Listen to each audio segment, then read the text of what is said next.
I'm in a motorway service station just outside Oxford. Mike is somewhere near his festival that will coming on in July, and he'll no doubt talk about it. Overseas in Washington D.C., Kamal's in Marrakesh, Ali's in Marrakesh. We're circumnavigating the world. I'm going to get back on the road. Join you later. Right now, I'm passing over to our host, the phenomenal, the fantastic Mike Rust. Mike, Well, over to you. thank you very much, John. That's very nice. You take care driving, my friend. The country is quite sort of here in the UK. We're celebrating the Jubilee for the Queen, and so for those of you who aren't in the UK, you'll have to remember that the definition of the United Kingdom is about 66 million alcoholics on a rock in the middle of the country, in the middle of the sea. Okay. And everybody You who has speak for yourself, Mike. I was. Right, so the whole country's gone bananas. The Queen has been on the throne for 70 years, and we've all been celebrating it and everything else. So that's what's happening here. We've had a 4-day bank holiday and all the other things that happen in the world and everything else. But here we are again. So I'm sat in Shropshire. For those of you that don't know where Shropshire is the English-Welsh border. I'm on the English side, about halfway up. And I see Despina that you're driving, so I know you can hear me, but you take care when you're driving. And by the way, you're driving your car on the wrong side of the road. Okay. Okay, so just take care. Simona's here as well. Masakeo, is that how you pronounce your name? It's actually Masako. It's Japanese name. Masako. Very welcome. I don't think you've been here with me before, and you're very welcome. Not with you, but it's second time being in this World Cafe, so I'm still new. So lovely to be. Thank you. Well, you're very, very welcome to be here. Do you tell stories? Yes. Right. So would you care to go on number 4? Oh, great. Yeah. Okay.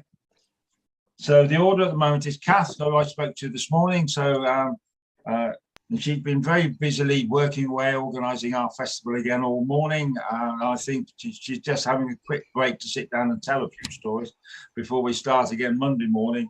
We're about 6 weeks out from our festival. It's the second week in July, the 8th, 9th and 10th. And it's a full weekend story. So we're all quite busy doing that over here at the moment. So I'm going to go Kath first, Camille second, Diana, I did see you there. You go number 3. And then Masako, we'll go 4, and we'll just take it from there. And for those of you who haven't been here before, it's a story round. So everybody, I'm going to sit here for as long as it takes for everybody to tell a story if they want to. That's all I have to do. Okay, I'm probably not going to tell one myself because there's enough of us here. About 8 o'clock UK time, I'm going to call a break for 5 minutes so we can go to the toilet and stuff, because the sessions have been going on a bit longer than they normally have. So we're going to just hand straight over to Kath, who's going to get started for us. And after that, Camille, it's you second, Diana 3, Masako 4, and we'll take it from there. Just mute yourself if you're not telling a story. Over to you, Kath. Thank you very much, Mike. I'm just practicing a story that I've told it before. I don't know whether I've told it before in this forum, but I'm going to tell it Tuesday of next week, the 14th of June, at our storytelling club, Lichfield Storytellers. And it's the 12th century. And the Lord has a daughter. And the daughter is a lovely young woman. And the Lord, as well as being very protective of her, he is, as was not always the case in those days, he's also very fond of her too. And he's watched her grow, and he started to think that perhaps he should think about looking for a husband for her. Well, his daughter was out riding her horse one day, and a young man, I don't know whether you'd call him handsome, but he had a pleasant face, and he was riding a fine horse, and he was quite well dressed.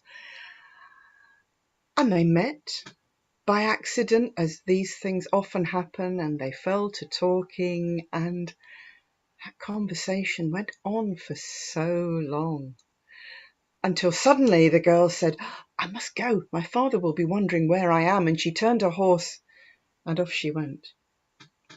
Well, the young man watched to see the direction in which she rode, and then a few days later there was a knock on the Lord's door, and there was a young man, not exactly handsome, but a pleasant face, very simply dressed in very ordinary clothes, and he was offering his services as a servant. Whatever the Lord needed doing, he was sure he could fill that role for the Lord. And so the Lord took him on as a servant. And he did prove very useful. He helped the gardener sometimes. He helped out in the kitchen sometimes. He helped look after the horses sometimes. Whatever needed doing, he was there to do it. And increasingly, wherever the Lord's daughter was, the young man would find something that needed doing. And she might be walking in the garden, and he would suddenly find it necessary to do some weeding. And she might be strolling through the hall, and he would suddenly find it necessary to make sure that all the furniture and all the items were in order in that particular place. And before long, the Lord looked at this dark-haired young man with his brown eyes, and he got on his horse and he went to make some inquiries. And it took him 3 whole days to find out that thing that he needed to know. But when he came back on the 3rd day, he burst into his hall, and there was the young man, and what was he doing but talking to the Lord's daughter. And the Lord said, "You out! I know who you are. You're William. You're son of that squire from the next town. And what's more, you're a Norman, aren't you?" Well, even though it had been many decades since the invasion, there was still hatred between the Saxons and the Normans. So this Saxon lord, realizing he now had a Norman that had taken up residence in his nest, in the bosom of his family, and was spending time with the Lord's daughter. Well, young William, the young Norman, he found himself thrown out on the road. And what could he do but make his way back home? And every now and then, young William would send his men just to see what was happening in the Lord's house and to see how the young woman was. And the young woman was finding her clothes were getting rather tight around the middle. And she knew, "I know, Babasi, I know. Who'd have thought it? She was such a nice young woman, wasn't she? And he was such a fine young man. I think he was just a little too fine, Babasi. That is the problem. That is the issue." Well, as time went on, it became more difficult to conceal her condition, and so to hide the fact of her pregnancy from her father, she began taking to her bed, and she claimed that she was ill. And all her meals she took in her room. Her handmaid brought up her meals, and her handmaid saw to her every need, and the young woman did not leave her room. Well, word got back to William of her condition. So it was clear to him he had to rescue her, because this, after all, was his son or his daughter. And he secretly sent word to her that on a particular night, in fact it was the night of the full moon, he would come with his men and he would stand below her chamber window. and she would be able to climb down, or they would climb up. They would think of something. They would think of something to get her out. And that night came, and William came with a party of his men, and they looked up, and there she was.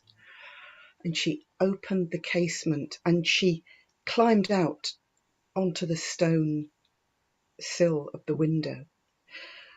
And there was ivy growing up the wall, but it was not strong enough to bear her weight. And anyway, in her condition, she would have found it very difficult to climb. So there was only one solution. William took off his cloak, and each man held a portion of the edge of the cloak, and he called on her to jump. And what courage it took for that young woman in her condition to jump down from her chamber window into that cloak, I don't know. But she took a deep breath, and she closed her eyes, and she jumped.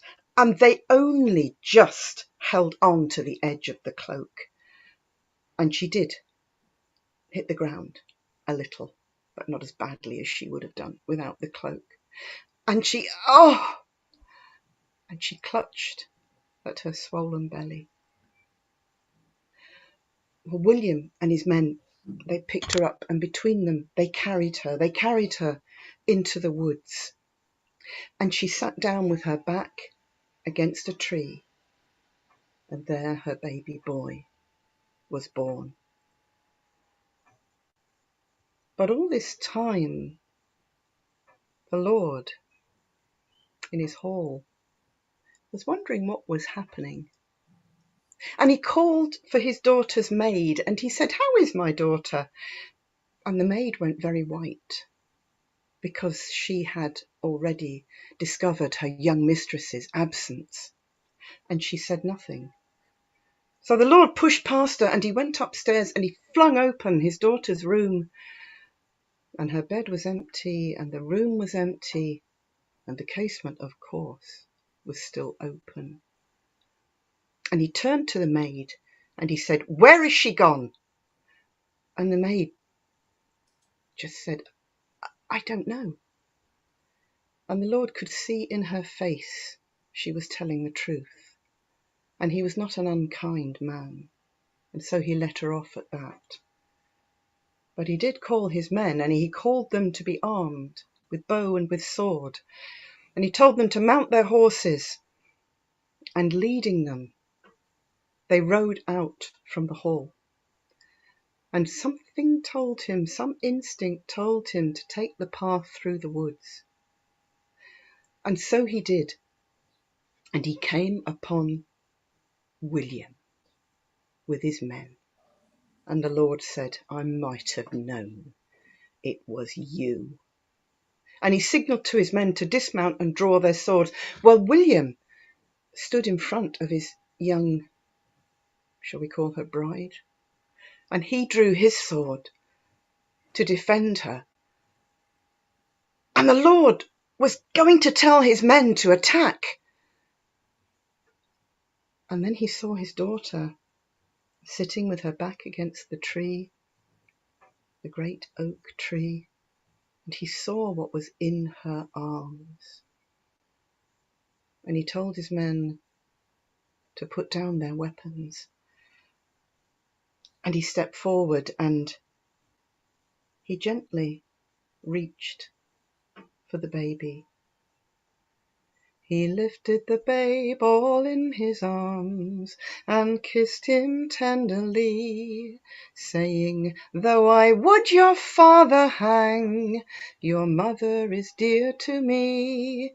He's kissed him once, he's kissed him twice, my grandson I thee claim, and Robin Hood of the merry green wood, that shall be your name.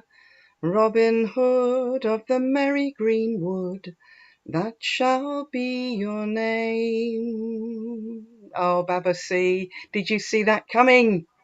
I thought maybe you did.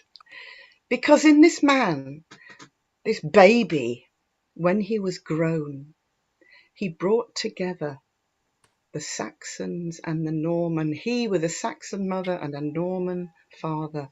He symbolized the unification of England. And as a man who had nobility in his lineage, who was born into money, and yet his birth was the most humble in the green wood. He came to symbolize the unification of all the people of England, whether rich or poor. Thank you. Well, thank you, Kath. Yes.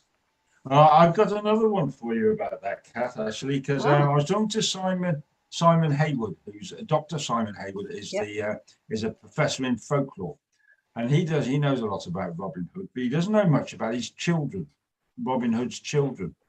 And the story is that back over in the days, and it's on there, Keith, it's on the border between Nottingham and Lincolnshire. There's a big forest. Sherwood goes off in all sorts of different directions. And there was an archery competition years later. And a 16-year-old lad turns up and he picks up his bow and he picks up his barrow. And you can all know the story, you know, the way that they did the archery competitions, they put the targets back a bit each time, and the ones that stayed in, so the lengths got longer and all the rest of it. Anyway, this young lad, he's only 16 years old. He goes and wins it. After all these, you know, great archers from Sherwood and Nottingham and Lincolnshire and Yorkshire all there and everything else, and this young lad wins it. And they give him the prize and they're walking away. And there's two old lads and they're sat in the pub round the corner. And one was a fellow called Much the Miller's son, and the other is a fellow called Arthur from Priorslee. And there was two of old Robin's men. And the one looks at the other and goes, well, I always knew who his mother was. But I did wonder who his dad was. There's not many stories about Robin's children, but there were a couple. Well, my grandmother used to say, Mike, that you always know who the mother is. You can never be altogether sure who the father is. Well, that's right. That, you know where that comes from? It comes from Lincolnshire in the Greenwood. That's where that comes from, that saying.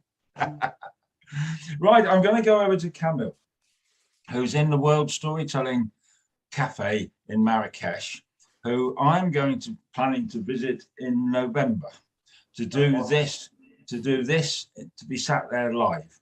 Now, we've mentioned it to Mr. Rowe and we mentioned it to Mike Wood. And so I know you've got the big festival coming in February, Camille, and they're planning for that already. But I thought I've been doing this now it's over 2 years we've been doing this online. And I thought it was about time I went myself. So in November, I'm going to try and do this from the Storytelling Cafe. So I'm going to be sat, because you're in the Storytelling Cafe now, aren't you, Camille? Yeah, of course. Okay, so first, do you hear me? Yeah, I hear you. Okay, yeah. Great.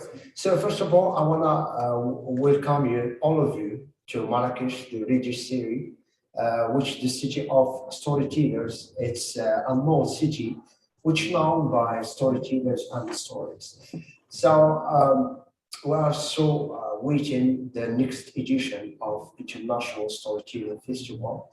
That's one.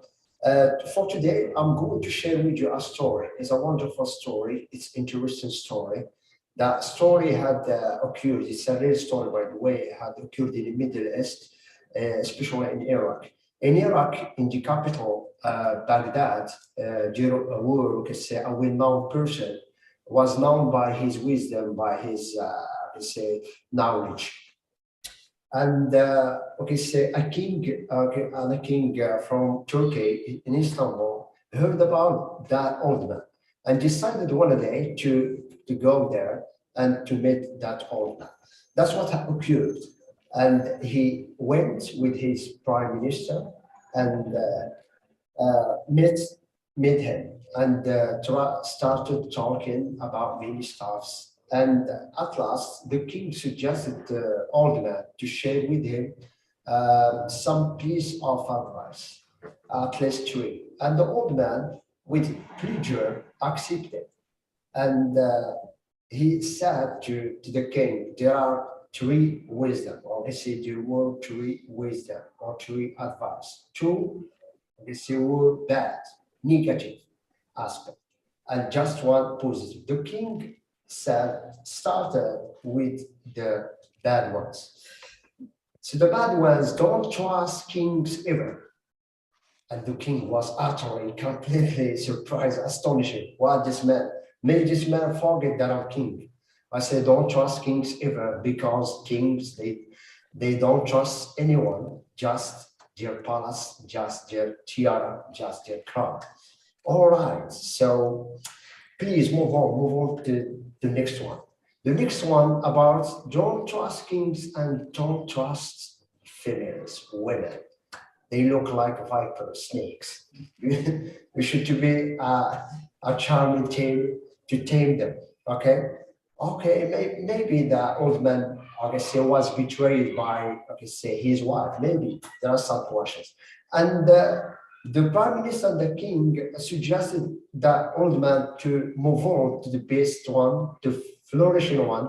Was don't trust kings, don't trust females, just trust your parents, because your parents never ever betray you, never hurt you. They always support you and boast you.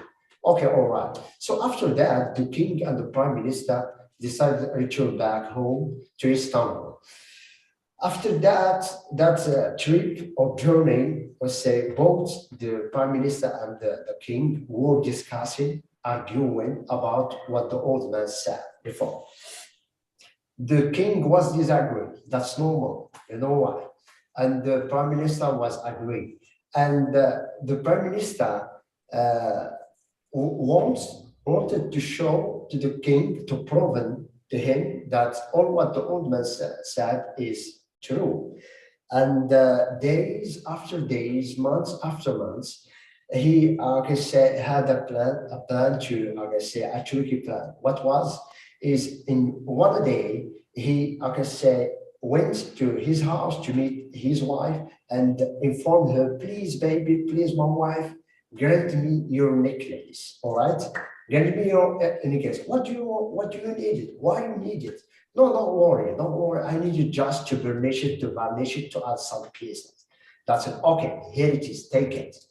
After that, the following day, he, directed to the palace for what? To steal the best, the lovable thing the king loves, which was a bird, a matchmaker. He stole the bird and he returned to his house, and he, offered to his wife and urged her not to inform anyone about that.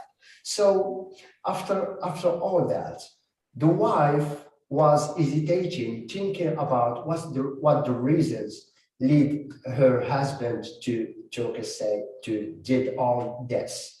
So in the morning, she went directly to the palace to meet the king. For what? To inform him about all what happened. She did inform the king about taking her necklace and stole his bird. Then the king decided to put the prime minister in jail. All right. Months and years after that story, and in one day, the king, tried to penalize and to execute the prime minister. In that time, decided in the morning, and everyone, they were accrued in a palace, in a spacious place, and everyone coming. Also, the prime minister's parents coming. And that time when the king, informed the guardians of the guards to get revenge, there was something special. What was? The old man came from Middle East, from Baghdad, to Turkey, to Istanbul, and I forgot to inform you, the parents, the prime minister's parents came from Greek, Athens. Okay, so and there were, a special man appeared, was the old man, and the king was astonished. Oh, old man, wise man, why are you coming here to my palace? No, don't worry. I'm just hearing about that. It's the prime minister in jail, and he coming to know what happened. So the king informed him about the whole story, and the old man advised the king to not to be in a rush to take a decision impulsively and to take a time. So you should, please, king, you should take a time and just ask prime minister why you, like I said, why he did commit all this. So yes, of course, that's logic. That's what the king did, and asked the prime minister, just give me a reasonable, I can say, reasons a way why. So the prime minister said, so now just repeating the story. Do you still remember the king that time when we went together to Middle East, to Baghdad, and we met the old wise man, and he shared with us 3 pieces of advice. 2 were bad, it's about the king and females, and just 1 was good about parents. Yes, of course, I still remember. So yes, of course, the old man's speech was true, not mistaken. So you should remember, during 24 years, I devote my soul, my life only for you. I support you, I help you, I grant my life only for you. But what you do, you just put me in jail. And you should remember, look at this woman. I devoted my whole life only for her. I offered her flowers, I can say jewelers, and I can say gifts. What she did, she only, I can say, revealed, and she canceled everything. So, and the only people I found beside me, support me, only my parents came far away from a far distance. So in general, all what old man said is true. So, and the story is, I can say, the king was surprised and astonished, and he decided to, I can say, to offer golden coins to I can say, to all the wise men, and graduate the prime minister, and granted the, I can say, prime minister's parents. And the story ended like this, and everyone was, I can say, applauding and feeling happy and excellent. So the moral from the story is what? Is we shouldn't in our life do, I can say, to prejudge people or to prejudge things. We should take time. We should think once, twice, maybe twice, 4 times, why not? And not to be in a rush, not take something just quickly, but to take a time. And the most important, as you British people say always, don't judge a book by its cover, and don't, I can say, don't turn the page until reading the last line. Thank you. Yeah, absolutely. Thank you, Kamel. Yes, absolutely. You're most welcome. Yeah. Never judge a book by its cover. Yeah. Never turn a page till you've read to the last letter. That's what my grandfather and his grandfather before him and his grandfather before him would always say. So it's something we do say here on the Welsh March. We actually say that. Yeah. So I'm going to Diana now. So we're high up in the Highlands, and then after that we're going to Massacu, and then to Rona. Where are you, Rona? Are you doing one, Rona? Right. So that's going to be the order from there. After that, Simona, Janet, Keith, and Baba, you're going to be last tonight. Okay. All right. Last, but very much not least, but last you will be. Okay.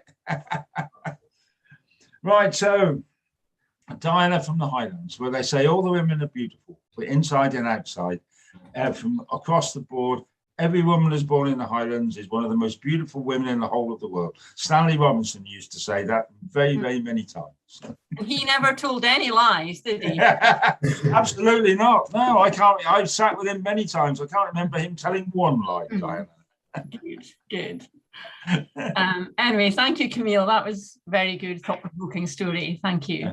Camille, can you mute yourself, my friend? Yeah. Camille? Yeah. Okay. Right. This is a story that I found, a short story that I found in a book that just particularly appealed. And it's all about this young woman who lived rather a long time ago. And her father was very rich and powerful, and he owned a lot of land, and she was his only heir. Now, at that time, people did often judge books by their cover. They looked at her father and they saw how much power he had. And they thought to themselves, these young suitors, these young men from all around, that they would want to be taking to marry the young girl, his daughter, because, well, that would open up all this wealth to them and all this power that her father had. Well, anyway, when this young girl was very young, she was really quite timid. Even if a cat looked at her, she would worry or run away. But as she gradually got older, she got more and more that she would trust her own feelings. And she became good at her lessons at school, which pleased her dad. And she was a very erudite young woman. Now, tradition at that time was for the father to choose the bride, choose the husband for the bride. But well, now this young woman's mother was a very far-seeing woman. She said on her deathbed, with witnesses all around, that her daughter would pick her own husband and it wouldn't just be laid down by her father. Well, what would he do? He couldn't very well go against all that, not with witnesses. I mean, his honesty and that would have been severely questioned, his truth, the whole basis for his power. And so, as she was getting older, the young girl realized this wasn't going to be that easy. How could you tell the true worth of someone? There had been that time when she was in her early teens. She'd gone to a dance and this young man had spent so much time with her. She felt sure he really cared for her, that he really liked her. And then she found out that no, that wasn't the case at all, that he was carrying out a bet and he had lost that bet. And the bet was to try and get this young woman, this lady, to speak more than 3 words. But she was still quite shy at that time and he'd lost his bet. Well, anyway, as time went on, she realized it maybe was going to be really quite hard to find her true partner, someone who she really cared for and who really honestly deep down cared for her and not just the trappings that came with her. And what was she going to do? Well, she remembered about her grandmother and her mother who had died when she was quite young. And she remembered the wise words that they had passed on. And when her grandmother died, she gave her granddaughter this beautiful necklace. And the granddaughter treasured it. Now, she remembered about their example. And she'd also heard about this woman that stayed in the mountains, who had rather an aura of, well, je ne sais quoi. She was very, very intriguing, mysterious. She had that kind of aura about her that would draw you in. And nobody really knew what she was or who she was or whether she was a shapeshifter, who knows? But she did apparently have some magical powers. But it wasn't just anyone who could have these magical powers. And all the time, this young woman growing up with her father being so powerful and so rich was thinking about this lady, this magical lady, and how she must make a quest to go and see her. But it's at that time where young women do not travel on their own because, well, they're just not capable, ha, ha, ha. No, she had to go with men-at-arms. And, well, her nurse was scared to stay back and have to face her father. So she went along too. And there was a guide. Well, that was helpful because the guide did actually know where this mysterious woman from the mountains stayed. But it was a long and arduous task and it was the wrong time of year to be going. It was winter and it was very difficult. And there was at one point, they hadn't seen meat for days. And one of the young servants of the king, one of the men-at-arms, ran on ahead because he saw something. And what was it? but a beautiful golden hair, ears standing proud. And he managed, well, the hair was partly stunned, so he managed to grab the ears. And he said, one for the pot, and no one had eaten meat for days, so they were all excited about this. But he was too hasty. The hare might have been stunned, but it wasn't out cold. And it kicked its hind legs and ran off. And the young man plummeted to his death. Well, all they could do was go on. And they did. And the guide eventually took them to this place where this mysterious woman stayed. And this mysterious woman wanted nothing to do with him. And the young woman was getting worried. How was she going to get through to her? How was she going to find out what she needed to know? Because as far as she was concerned, she was on a quest. She wanted to know about how she could prepare herself for the future. And she was sure that this lady must know something. The fact that she was telling her to go away and come back again another time made her know that this lady actually did know more than she was letting on about. But then the lady eventually said, and she was all wrapped around in blankets, and she had this big round moon face, and her eyes were half shut. She said, well, tell me about your journey. Tell me about your journey. So the young woman did. She told her about the journey. And, well, as she was telling her about the journey, she told her how harsh it was, how difficult it had been. And she mentioned the incident with the young man and the hare. And the old woman said, and what happened to the hare? What happened to the hare? And she said, well, the hare just ran off. It just ran off. And the old woman said, if anything has happened to that hare, she didn't say any more. But then she had the necklace. And she showed her the necklace that her grandmother had given her. And there must have been something, perhaps it was the information about the hare, that the hare had run away and been free, or partly the necklace, maybe both things, that changed this old woman's mind as to what she was going to say. And before she left, she was given these leaves from a tree, and they looked all shriveled and like they wouldn't be any good apart from putting in your dustbin. But when she took them home, she made this wonderful tea, this mountain tea. And there she was back in her own home. And she was telling these three suitors who had come as suitors to ask for her hand in marriage. And how would she know which one was true? How would she know? Well, she looked at them and she told them what I've told you about how she was timid and how she went to see this old woman and etc., etc. And one of the suitors said, oh, and these leaves that you got, well, she said, she made them into tea and she poured tea for all of them.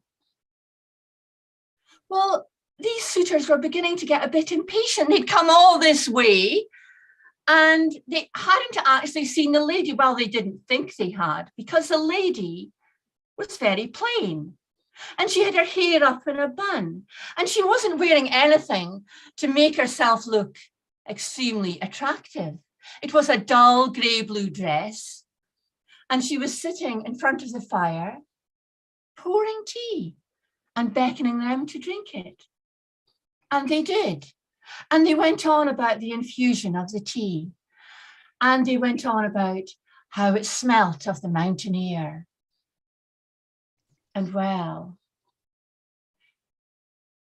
she carried on talking, explaining about how she had got the tea. And she started to give a little wit about herself away, saying how she was looking for a suitor. She was looking for the right person. How would she know that they were true? for she had been told by that old woman, the mysterious one with the blankets and the moon face. She had been told that if you give these gentlemen tea, they'll drink it.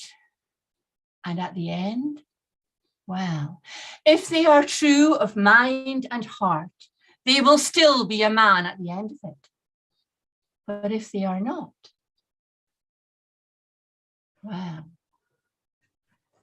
well, there was in that room, she shooed them out, a badger, a deerhound, a fox, because they were like, these animals were like or had some of the characters of the people. That's what had happened to all these suitors over all these years. None had been able to be true of mind and of heart. They had all shown themselves up when drinking the tea. And so all you young suitors out there, all you young men who want to get women to an eligible wife, I beg you, if you're invited in, pray don't take the tea. Ask for coffee or wine or whiskey. And well, anyway, who's to say that even those won't be enchanted as well? Thank you. Well, I will remember next time I'm in the Highlands and I'm sat in a cave or a house with a beautiful young lady just to ask for whiskey. Yeah. Okay. It's something I have done over the years, I must admit. My wife approves of me doing this, I must admit. It's a lovely story. Thank you very much, Diana. Masako. Now then, tell me a bit about you before you start off. Where are you? Where's your heritage from? And how do you get into telling stories? Well, I am originally from Tokyo, Japan. I came to Northern Ireland 21 years ago. Oh. And during the lockdown, I met Liz Weir. Yeah. With my first mentor. And then I fell in love with storytelling ever since. Colin Arwin is my second mentor. And like Janet, Catherine, Rona, and lots of other senior storytellers has guided me through. And now I became a professional storyteller. So I got a luck of getting into Cape Clear Festival coming September. So very blessed that way. But Colin always has been telling me about this World Storytelling Cafe. I have been so busy with my own life, including my husband going to Japan. I'm here. My husband is from here, but he's in Japan, which is so lots of things have happened ever since. But I finally made it my second show to here. And Baba C, thank you for welcoming. Very kind of you as well. So great to be here. I do tell others in Japanese story, but since I'm here second time, I would like to tell Japanese story. Right. Before you go ahead, I've got one question for you. Yes. Right. So you speak English very, very well. By the sound of it. What other languages do you speak? Just Japanese and English and Northern Irish. Like Ulster Scottish, maybe a little bit, because my mother-in-law speaks Ulster Scottish. And when I first came here, I couldn't understand what she was talking about, but now I do. So I think I got accustomed to Northern Irish way quite well. I always find it amazing when you speak to someone and you ask them, so how many languages do they speak? And they use the word just. They go, only just another language, just another 3 languages. I only spoke just 3 more languages. Just is the smallest word in the English language, the most difficult of all. To learn another language is always a difficult thing to do, whoever you are. You really are. So I can tell already your English is very fluent. So I'm going to introduce Masako to tell a story from Japanese in her second language, just out of the 2 that she has. And very welcome to be here again. And I hope to see you here again. Okay, so please carry on. Right. So some of you know, but Japanese traditional story always start with the word mukashi mukashi. That means like fado, long time ago. So mukashi mukashi, long time ago. There was a man. His name was Goske. He was a chieftain of this village by the sea. It was a small village, but they were doing very well. The reason behind was they were able to catch a shellfish called a ballon. And what they did was they took the shellfish and they cooked it with sake, mirin, and sugar. And they took it inland to the lords. See, at that time of era, there was no way of the lords inland could eat any seafood. So they paid lots of money for this. And that made this little village very wealthy. Kosuke was out to Osaka City for business. And then on the way back, he noticed by the bridge, there was people gathering up, commotion was going. Oh, I need to see what's happening. He was one of those curious ones. So he went over and he poked his head in and looked in and saw a strange thing.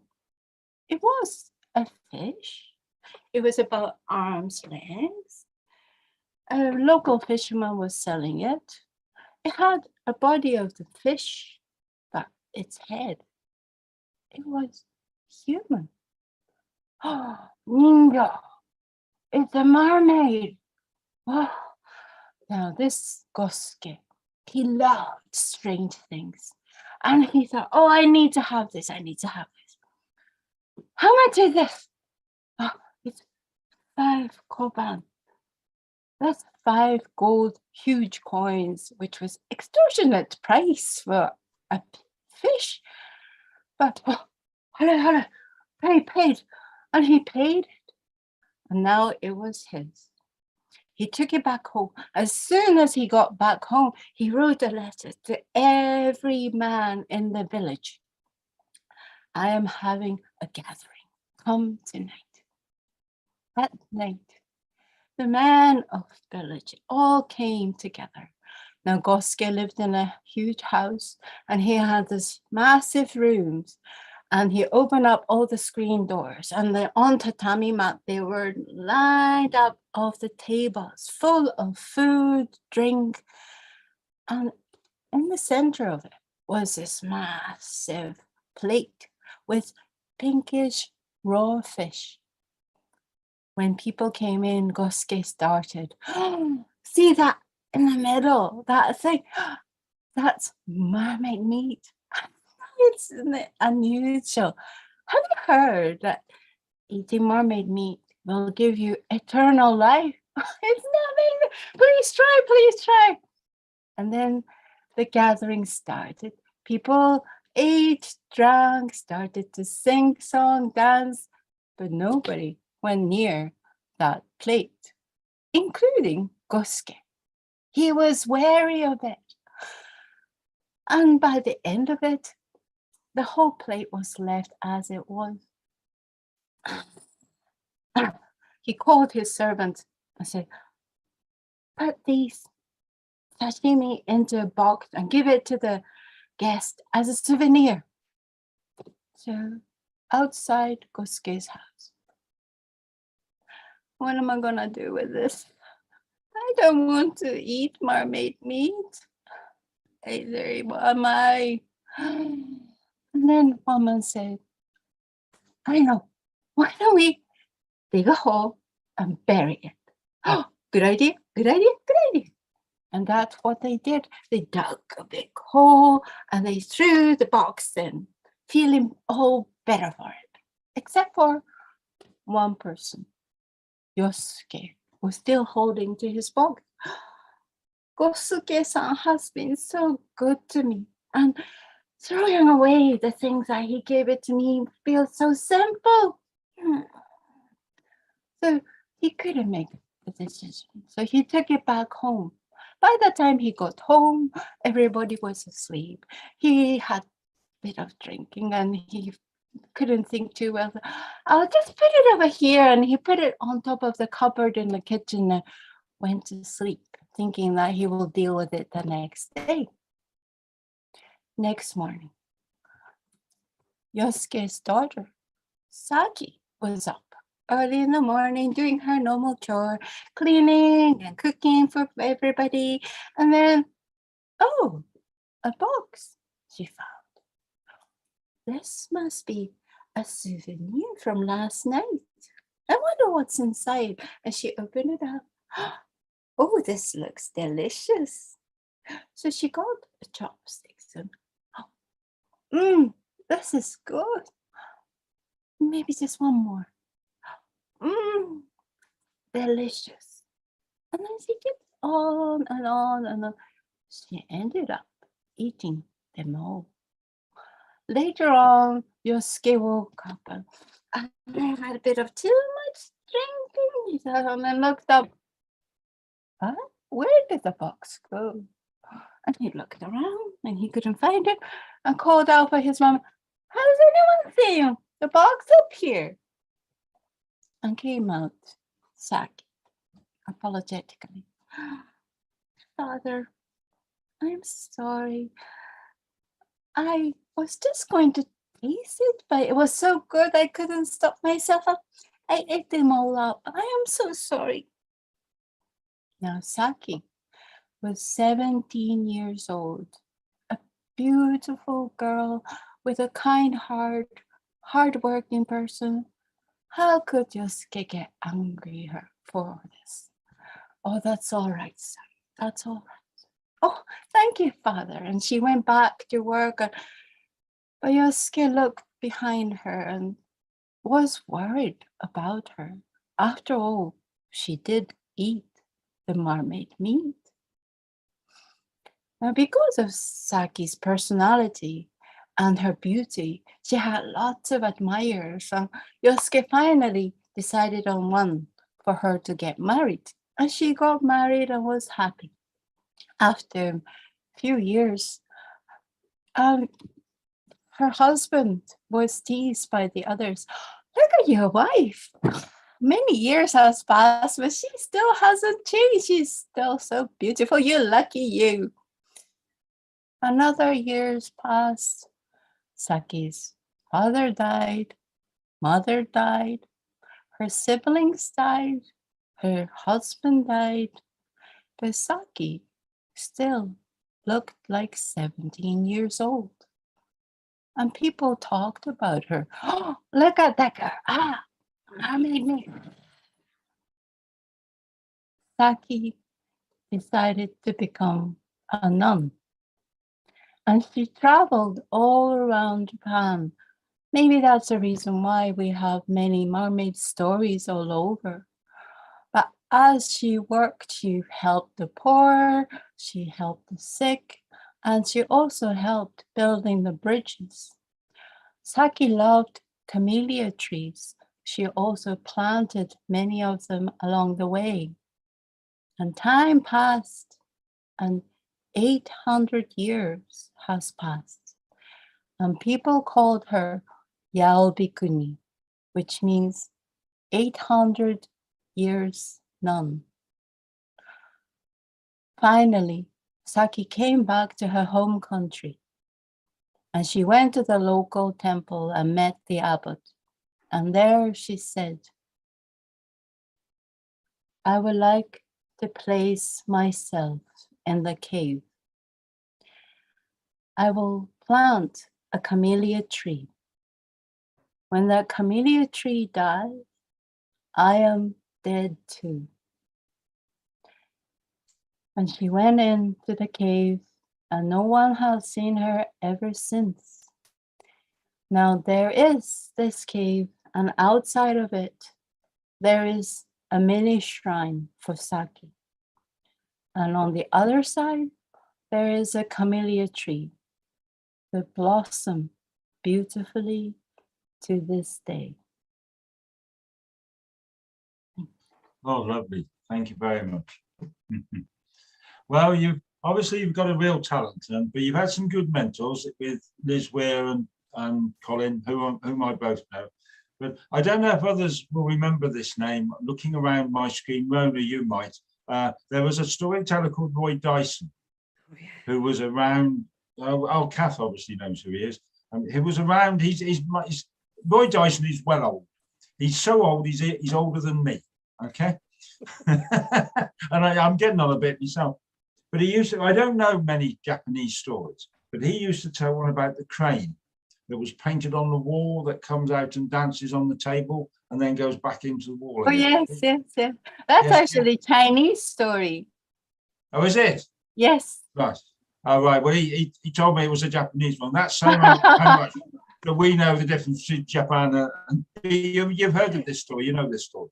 Yes, because that was actually earlier on. Liz wanted me to tell, but she couldn't find it, so she asked Alton Chung to help, and we found out it was Chinese story. But it is a beautiful story, and I love it as well.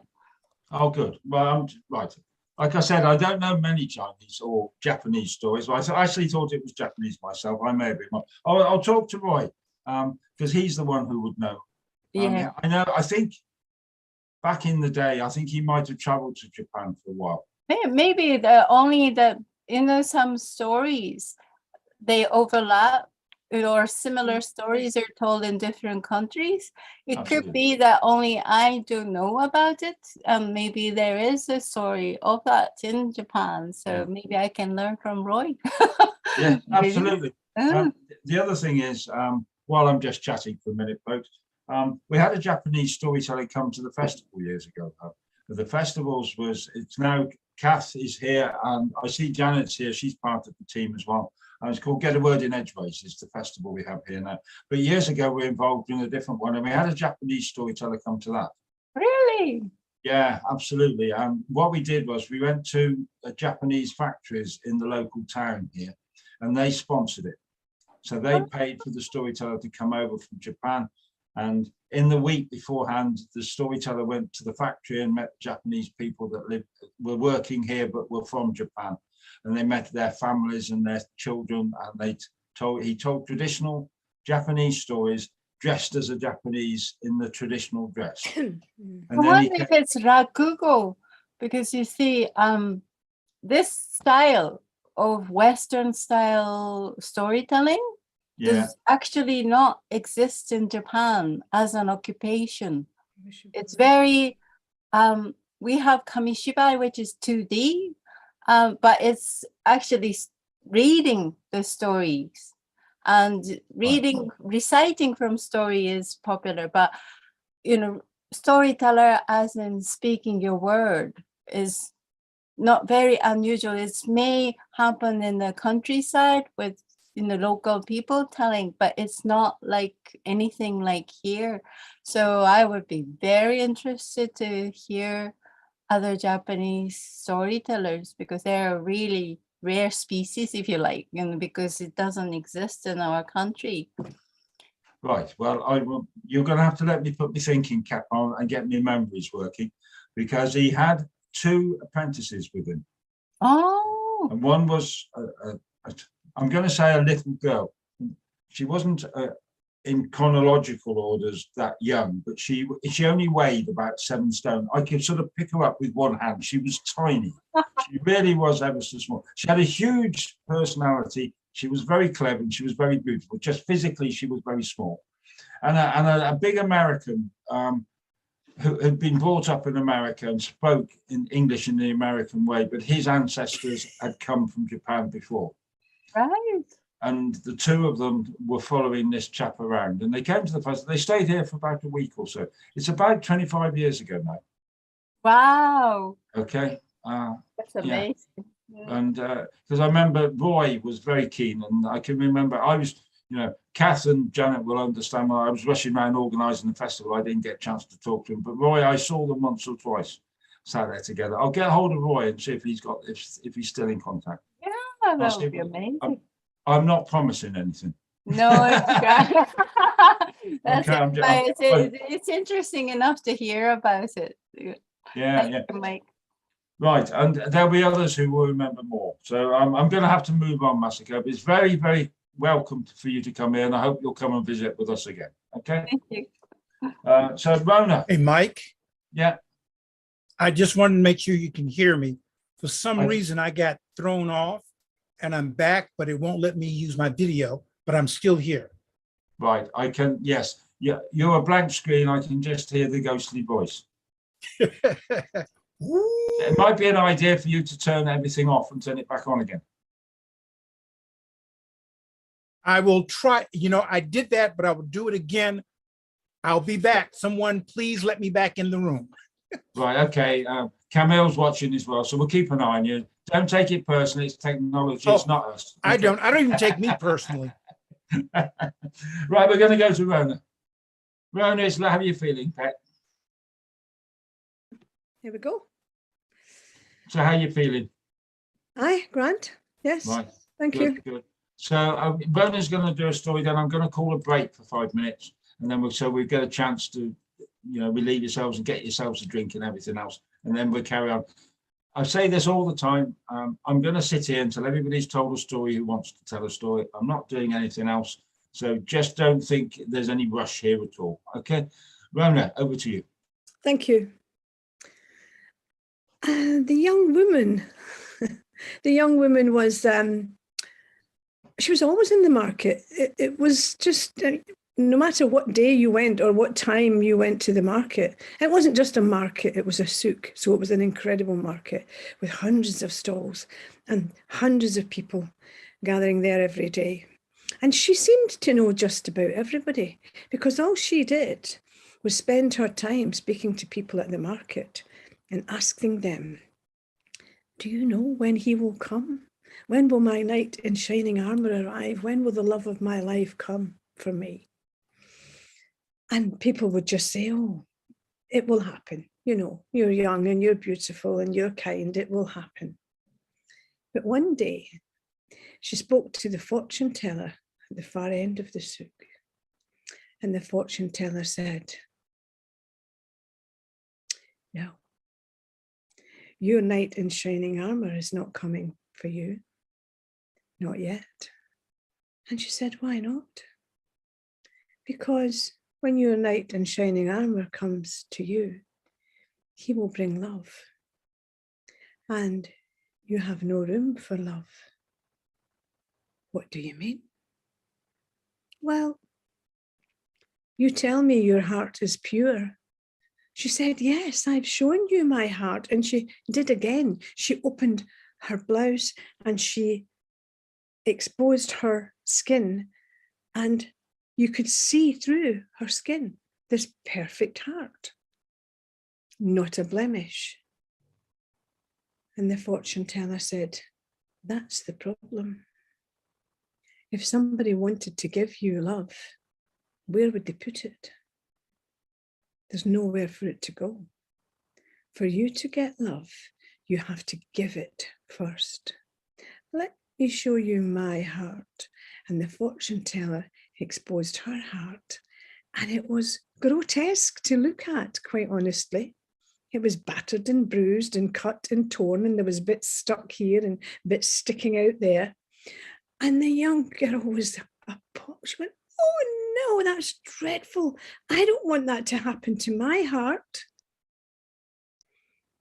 And the fortune teller said, well, if you don't give love away, you can't get it back. I have explained to you now, there's nowhere for it to go. But can't I just hold it and keep it in my head? And the fortune teller said, no, of course, you know it doesn't work like that. Love comes from the heart, love goes to the heart. And she said, I will give you some love as soon as you show me that you've got somewhere for it to go. And the young woman suddenly realized that the fortune teller was concerned for her. She was showing her some love. So she gave love back to the fortune teller. And there was now a little space in her heart. But the love that the fortune teller gave to her was much bigger than what she had given. So it didn't fit, and it had to be pushed and squashed and squeezed and battered before they could get it in that space. But now all she wanted to do was go and shower people with love, so that when her knight in shining armor came with lots of love for her, there would be somewhere for it to go. And sure enough, not very long afterwards, she was walking through the market as usual. Have you seen him? Has my knight in shining armor arrived? He will be a stranger. I know he will be a stranger. It will be somebody I don't know. But as soon as I see him, I know it will be love at first sight. And everybody was just placating her. Yes, dear. Yes, of course. He'll come. He'll come soon. He'll come one day. But now, because she had been showering this love on other people and gratitude and care, she was an entirely different young woman now. And then it happened. One day, a very handsome young man came riding in on a huge steed, a black, shiny steed. And he pulled up alongside her. She hadn't seen him right away because she was walking away in the other direction. And he just put his hands down and lifted from under her arms and lifted her on to his horse. And when she turned and looked at him, it was love at first sight. And that beautiful young woman had probably now got the ugliest heart you've ever seen, but it was full of love that was just coming and going all the time. And now she had the love of her life. She was going to live happily ever after. Thanks, Rona. That's lovely. But if you go to Whitby in Yorkshire, and this goes back a couple of 100 years ago, there was just when the newspapers were coming together, so it was printed, and you could sell things in the newspaper. And stranger with all, Rona and I you're nodding, but you remember when newspapers was the only place you could sell things without eBays and all these things. And looked and all that, yeah, when people. Yeah. And there was an advert one day put out on a Friday when the fisherman came in, heart for sale. It's second hand, but it's for sale. And all these sailors, they saw it and they went and found this heart. And they suddenly, as soon as they saw it, they realized that it wasn't second hand, it was broken. It was broken into 3 pieces. And they all looked at it and they went, well, there's nothing we can do with that. And they all left. But then there was this one old sailor. And he was a bit older than all the others. And he went in and he sat down, he looked at this heart and he said, I can fix that. I'll buy the heart. And so they came to an arrangement and he bought the heart and he fixed it. And so we went to sea, he took the heart with him. He left it physically where it was, but he took that heart with him because he'd fixed it. So when he was at sea, he was never lonely again, for he'd been lonely for years, but he always had a heart that he could take with him. So when he came back, he was never lonely. Excellent. That was a heartfelt story. Well, hello, Baba, you're back. I can't see you, but you're back. What I'm going to do is during the break, I'm going to reboot my whole computer. So I should be in time. I should be back in time after the break. Right. Okay. So it's now 10 past 8. So we're going to have a break between 5 and 10 minutes for the length of time it takes me to go to the toilet and to sit down and to come back again. Okay. I only ask that somebody exactly look out what's for when I gonna happen. reboot. So I want you, if you're not having to rush away, unmute yourselves and have a chat amongst yourselves. You're not allowed to talk about me, okay? But you can talk about anybody else. That is including you, Kamal, okay? Kamal, when I come back, will you be able to bring me into the room? I'm about to turn off my computer. When I come back and sign in, will you be able to bring me in? You're muted.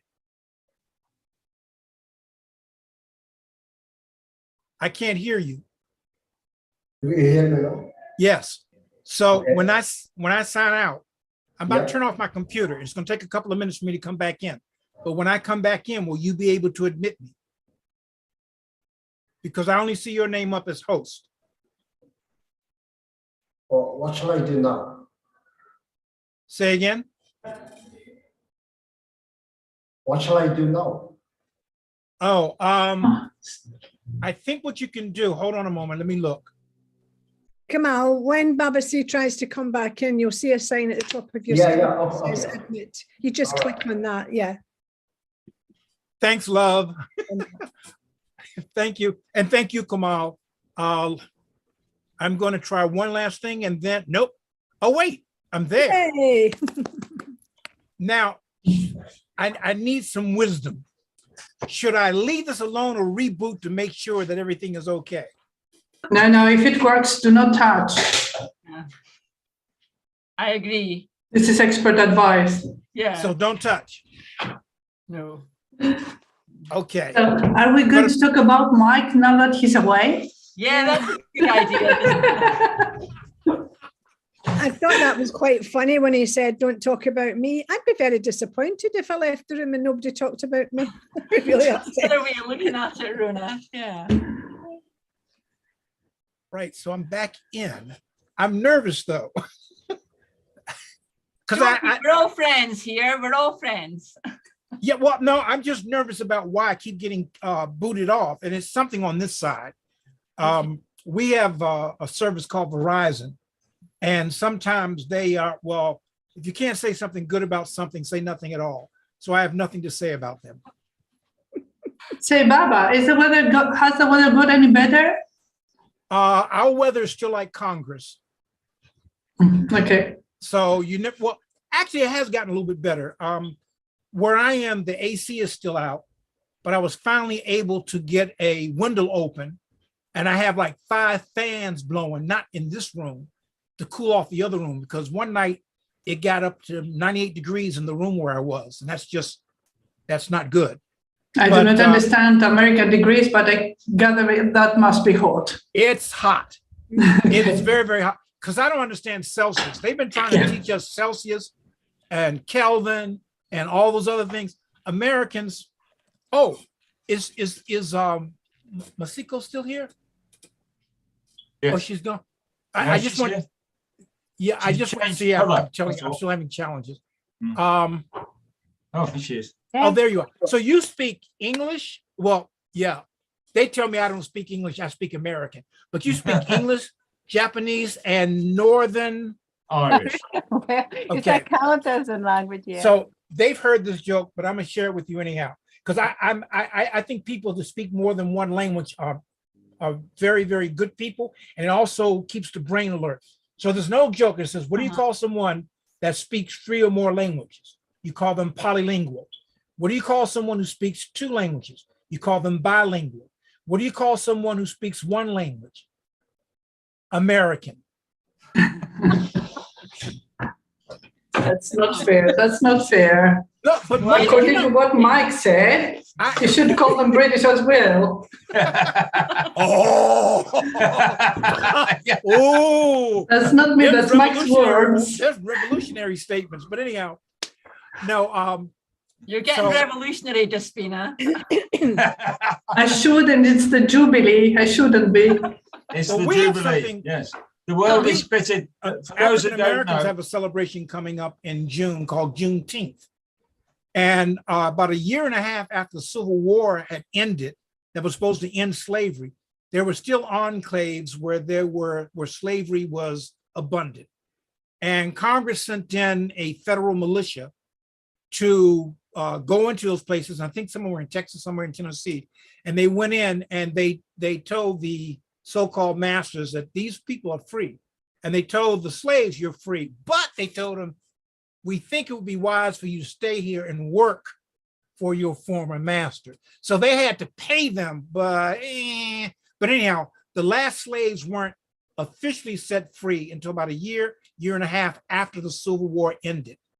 And that came around sometime in June, depending on who you talk to, it was the 18th, it was the 17th, it was the 19th. But on June 19th, Juneteenth, is when we celebrate our independence. So I will go to July 4th celebrations because I like to eat, but I celebrate Juneteenth because that's when my people culturally were liberated, were set free. He knows how I phrase that. But I love this gathering of international folk. So all this celebration of being free and everything. So who were you being free from? Don't go there. Officially from the South. We're still having that battle, but Juneteenth it used to be a big celebration. Washington, D.C., the nation's capital, used to celebrate it with parades and everything. Then we had then it kind of faded away, then it came back. And then we had a mayor whose name I won't mention, who said, well, if people want to take that day off, they can use their leave. But he stopped the celebration, but now it's kind of coming back again. So, Right. But it's very important to us culturally. Yeah, no, Barb is really interested, and I'd love to hear a bit more about it. You'll have to tell us a story about it at some point, because I hadn't heard that. We'll know about the slavery through William Wilberforce, and he was the one who, it was us who, we may have invented a lot of things, but we did manage to put a stop to some things as well at the same time. So. I give you credit where credit's due. So what about the Jubilee with you, Mike? Is it a big thing down with you? Oh, here the whole place has gone bananas. Yeah, absolutely. We've got airplanes flying around. Every village has got, the ladies from my village, they made 300 meters of banners. The little flags that go around the village. And all the children are all dressed up as queens and everything. There's horses. All the children? Tractors, all the children. Yeah, absolutely. Yeah. There's the Queen of Hearts and the Queen of Spades, and all the little boys. They're all dressed up as princes, and they've all got ponies and everything else. It's an absolutely lovely. It's one of those times when the whole village comes together, and the old people go and sit with the young people, and the young, and there's so many cakes and chocolate that the kids have got to eat every day for weeks and weeks and weeks to finish it all off. So it's a lovely time. Yeah. So how about you in the Highlands, Dan? Not as much. We are not quite as patriotic, I don't think, but there is bunting and there are raft races and there's summer festivals, but I don't think it's as big as it is with you. But I do remember being down in Kingston-on-Thames in 1977. Yeah. Just on a barge holiday, and we were setting off, and that was also the Jubilee, and it was huge. Maybe it's all these people up in the Highlands, they're so far away from the Queen and everything. I don't know. Well, I think you call her Queen Elizabeth I, don't you? No, why would we call her that? Well, she was before James I of England and James VI of Scotland. All right, okay. So I have heard that. And in the Channel Islands, they call her the Duchess, because the Duke of Normandy was the Duke of Normandy before he became the King of England. And they tell me American history is convoluted. No, we go back a long way. That okay. We're a young country. Now that you're, pardon, sorry, Babasi, now that Mike has been educating us, has this ever happened before? Have you had any platinum jubilee before, or is it the first one? No, this is the very, very first one. 70 years is yeah. The one before that was about 55 years, I think, and I think it was Henry the Second, or one of the old Henrys, going back in a long time. He was king for about 50 odd years or so, and then there was Victoria in the last century, but this one's beaten them both. It really is, yeah. And I think she's absolutely lovely. She's done us a really proper good job. She has. I really do think that. I wonder what Charles thinks, really. Sorry? I wonder what Charles has to say about that. Oh, he is waiting to become king, isn't he? Well, Charles is fine. Charles reminds me of the Queen's father more than he does of his own father. When you look at Charles, you look at the old King George who saw us through the war and that. There's a lot of that king in Charles. That's what I see. And Wills and Kate, if you've come across Kate Despina, I think she's brilliant. Wills's wife. I think she's lovely. And we'll leave it there because I've got various other comments about some of the other royals I'm not so polite about. Okay. Anyway, let's go back to hearing some stories. So we went to Rona.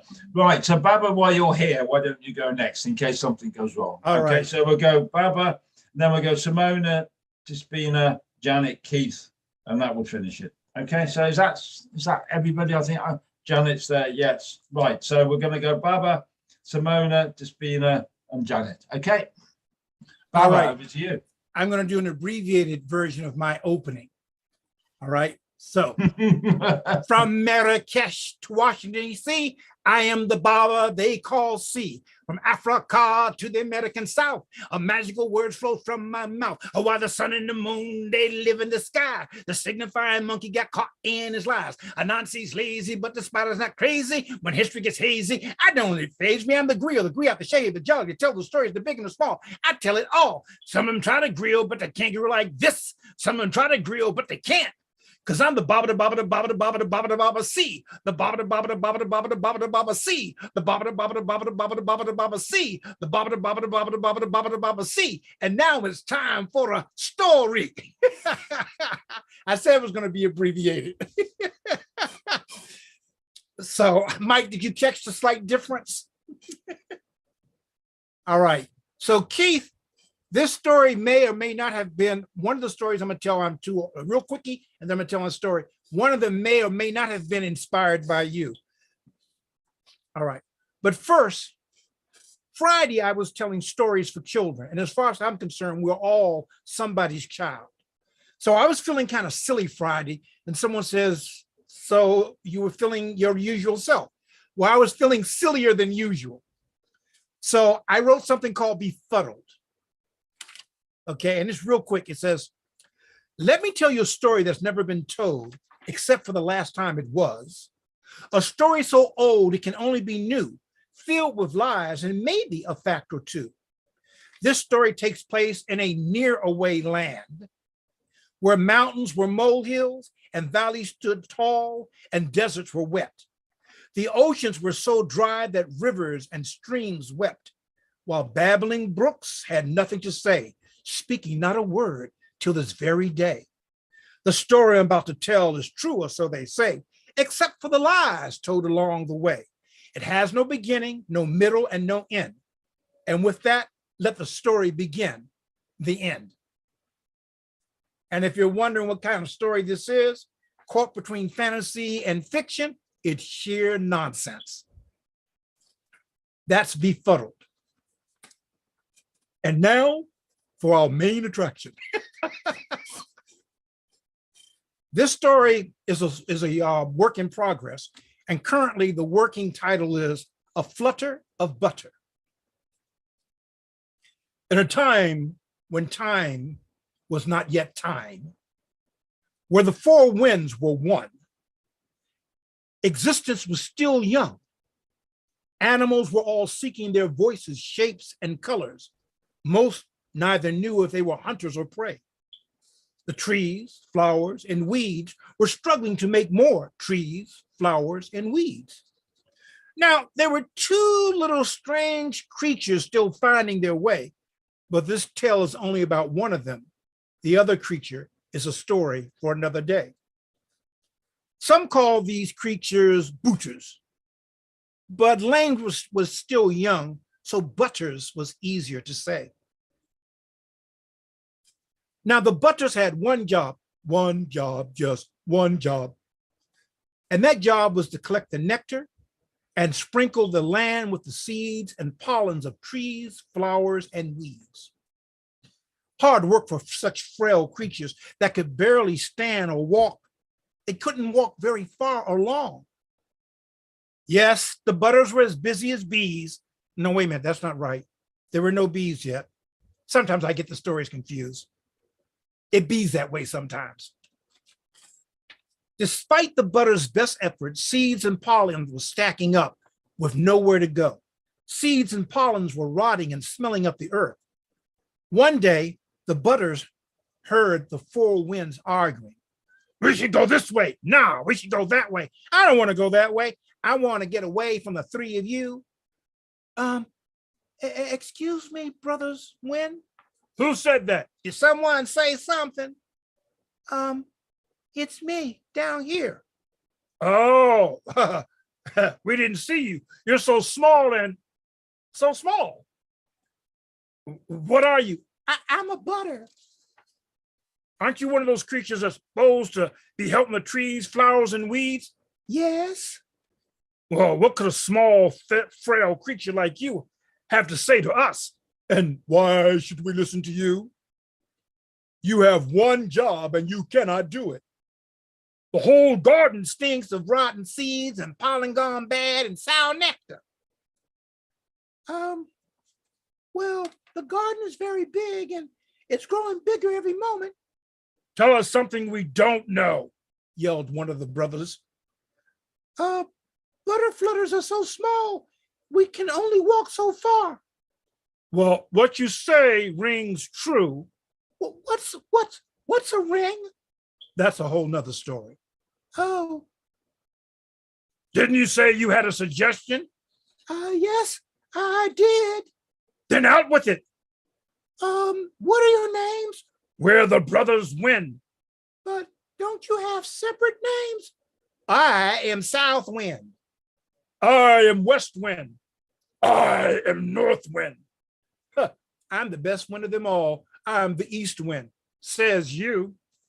Of course, each wind brother was different, and all of them thought they were the best. But alas, as a certain global griot would say, that's a story for another day. Back to this story.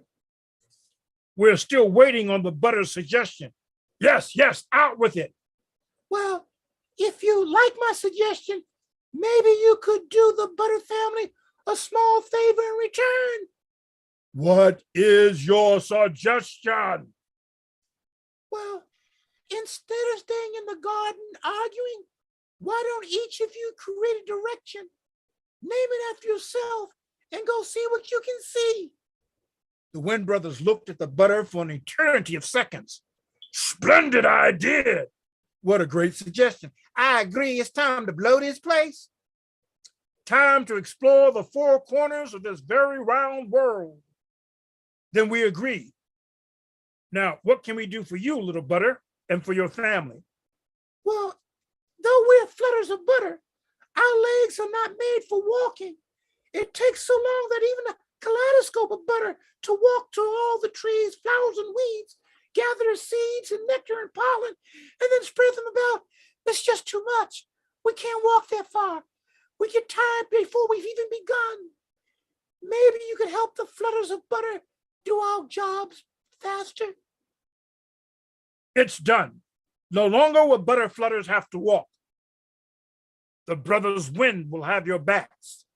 But first you must sleep. And when you awaken, your job will be easier and better. And the Brothers Wind kept their word. And the Butters slept. And when they awakened, they were indeed changed. And they found their task was much easier, for no longer did they have to walk. You see, to this day, because of the Brothers Winds, to this day, the trees, flowers, and weeds are so thankful because now butters fly.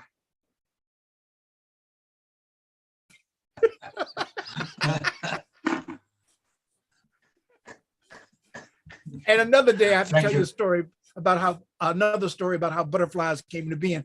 But Keith, I thought about you after I had written this, and then I said, well, maybe I won't tell this because I don't want him to think that I'm making fun of him. But I said, no, this story is too good. I have to tell it. So to some degree, you influenced this story. Thank you. So that's why butters fly. Butterflies. Right, butterflies. Right. Well, we have loads of butterflies here, but it's raining down here at the moment. If it's really hot where you are, it's raining and it's really cold here at the moment. So. Oh, today it's only in the 70s.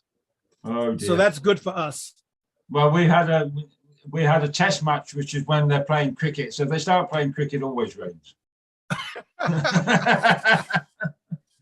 Right. So I'm going to go Simona, Despina, then Janet, and then Keith. So Simona's next.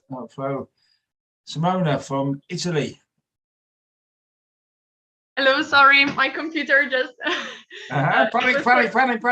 It was shutting down just now. I was like, oh no. Sorry. Okay, so today I only have a short Nasruddin story, but I hope you enjoyed it anyway.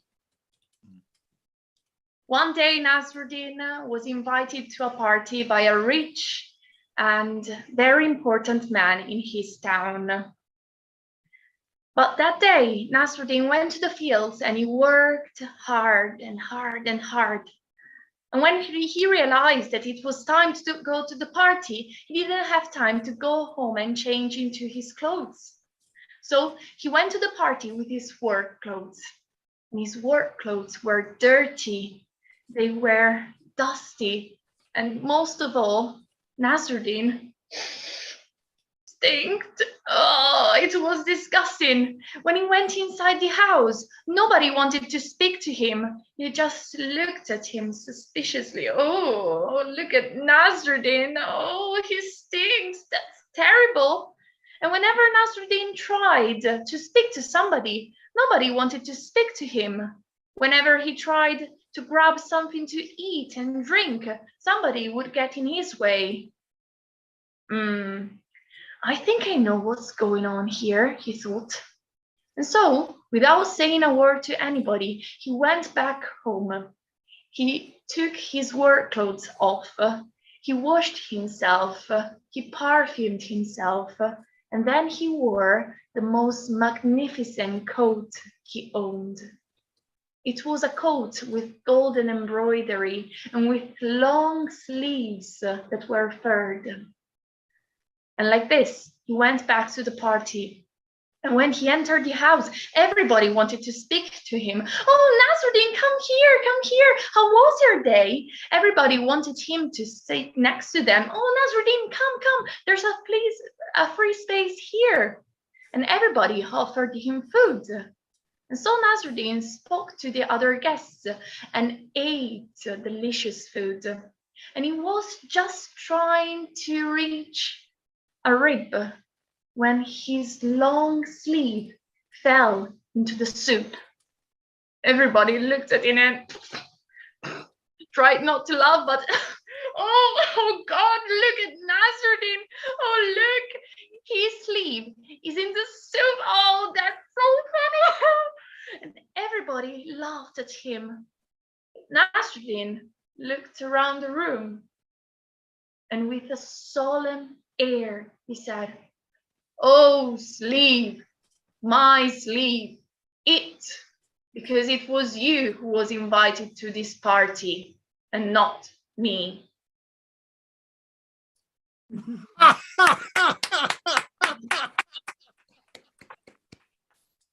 That's very good. Right, so Nasruddin only visited the UK once, remember? Okay, and he came over and he ended up in the middle of the Greenwoods, and he met a fella called Robin Hood. Well, you've heard of Robin Hood. He robbed from the rich and gave to the poor and all that. And they got to arguing about who was the best archer. And everybody in the pub looked round and they say this because Nasruddin was only a short little man, and for over here he sort of wore different clothes, you know. And there was Robin Hood, the best archer in the whole of England. He won all the King's Award. He was the King's Archers and everything. So they all went outside, and Robin Hood picked up his bow and he shot 3 arrows straight into the target. And they were in the middle of the target, but they weren't in the exact middle of the target. Okay. So he turned around to Nasruddin and says, "Beat that or buy everybody a drink." So Nasruddin turned up and he picked up 3 arrows and he put one to the left, put one in the middle, and then he put one in the right up against the white wall. Then he picked up a can of paint. Then he painted the target round each arrow. Okay. That's a great story, Mike. Turned round to Robin Hood and said, "You lose." Okay. That's funny. All right, you can use that any way you like. Absolutely. I got that off some guys up in Nottingham one evening. Right. Despina, the famous children's storyteller. Absolutely. She tells stories to children, and all the children was having a wonderful time. So the famous children's storyteller, Despina from Greece. Thank you very much. Well, I think that part of my enthusiastic audience last time was Kemal. I saw him actively participating in the gestures and everything. I think he really enjoyed it. Yeah, well, thank you for being there, by the way, the ones who managed to. I would agree, there's a child in everybody's heart. Okay. Yeah, absolutely. So, okay, let's have a look at the globe people for just a second. This is the boot, you know, Italy, where Simona is. At the side of it is Greece. So this is where I am. And okay, so here is, let me see, here is Marrakesh, and this is where Kemal is. And up here is the UK, Great Britain, and all the way across the Atlantic. And let me see, where is it now? There it is, the yellow one. Colombia is the place where my country story for today comes from. Right? Okay. So, once upon a time, in the kingdom of Colombia, there lived a king with his queen. And they had a baby girl, and they were very happy together. And their daughter, well, they were the apple of their eye. They really, really loved her and took care of her, and were, let's say, had gone to some extremes of looking after her, because they were so scared that something might happen that they kept her locked up in a castle just to make sure that nothing went wrong until she was 16. When she became 16, on the day of her birthday, when she became of age for those people back then, that was the first time they allowed her to leave the tower. So she dressed in her best dress and took her favorite servant with her, and they left. Down they went on the spiral case, out from the tower, out into the world.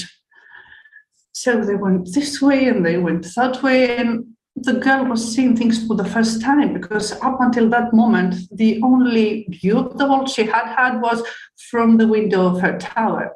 So she was like experiencing things with brand new eyes. So they went this way and they went that way, and they kept walking and walking, because obviously after so many years locked up in a tower, she couldn't get enough. And the road took them down to the fields where the men were working the land. And there, as they were passing by the field, she stopped for a minute and just stood there like thunderstruck. She wouldn't move. "What is it, my lady?" said the servant, but the girl wouldn't tell. So it was a little while later that the servant told her that they should be heading back, because it was time for dinner almost. So they went back to the palace where the king and the queen were waiting for them to dine as usual, as they did every night. Only this night, the princess, she would fiddle with her food and be somewhat distracted, and she wasn't really eating. So her father noticed, and he asked, "What is the matter, daughter? Why are you not eating your food?" And she said, "Well, father, it's just that when we went down to the field with my servant, we stopped at the field where the men were working the land.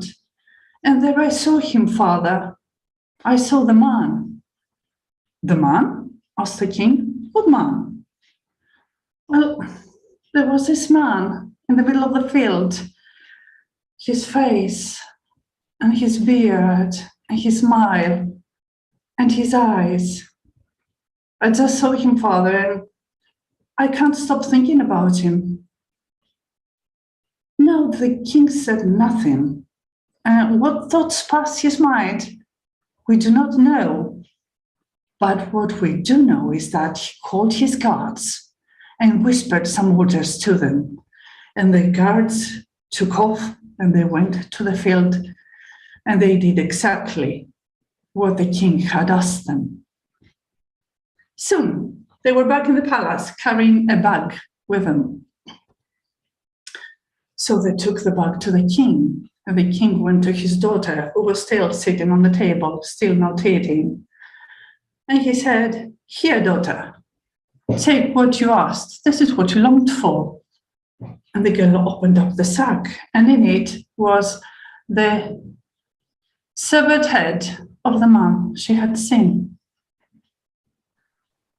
The girl took the head and went back on her tower, up the spiral case, in her room. In her chamber, she washed it, and she combed his hair, and she cleaned the head until it was as if it were still living. And she took it in her arms, and with it she laid on her bed. And she was sleeping when, in the middle of the night, there was this deep sigh heard from one corner of the room to the other. And the girl woke, and she said, "Who was that? Is that you, fair lad?" "Yes, it is I," said the head. "What is the matter? I have taken care of you. I have cleaned you and combed your hair. Why do you sigh so deeply?" "Well," said the head, "it's just that everything happened so quickly. I was there plowing the field, and I was ready to start sowing it when the king's men appeared, and they killed me and they cut off my head, and they just thrust my body into the river. And I didn't have time to sow the field. So if nobody sows the field, all my hard work will be wasted." "Is that what worries you?" said the princess. "Do not worry. I will take care of it for you."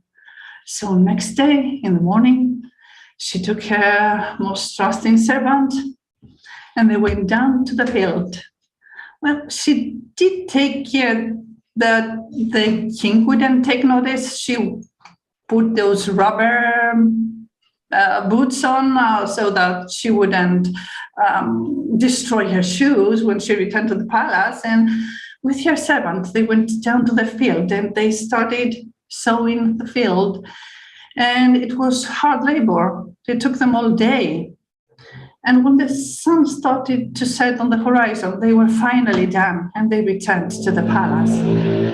So the girl, tired, returned to her tower, and she went up the spiral case and took hold of the head, and with it she laid on her bed.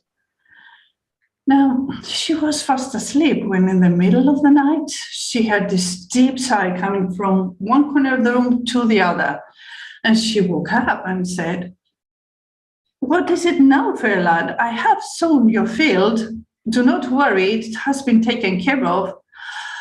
Yes, I know, and thank you, but you say it's just that it happened so fast. Everything happened so fast when the men came. I didn't have time to fetch my flock back from the mountain. I had taken them there in the morning to graze, and I had left them with the dogs, but there's nobody to take them back home.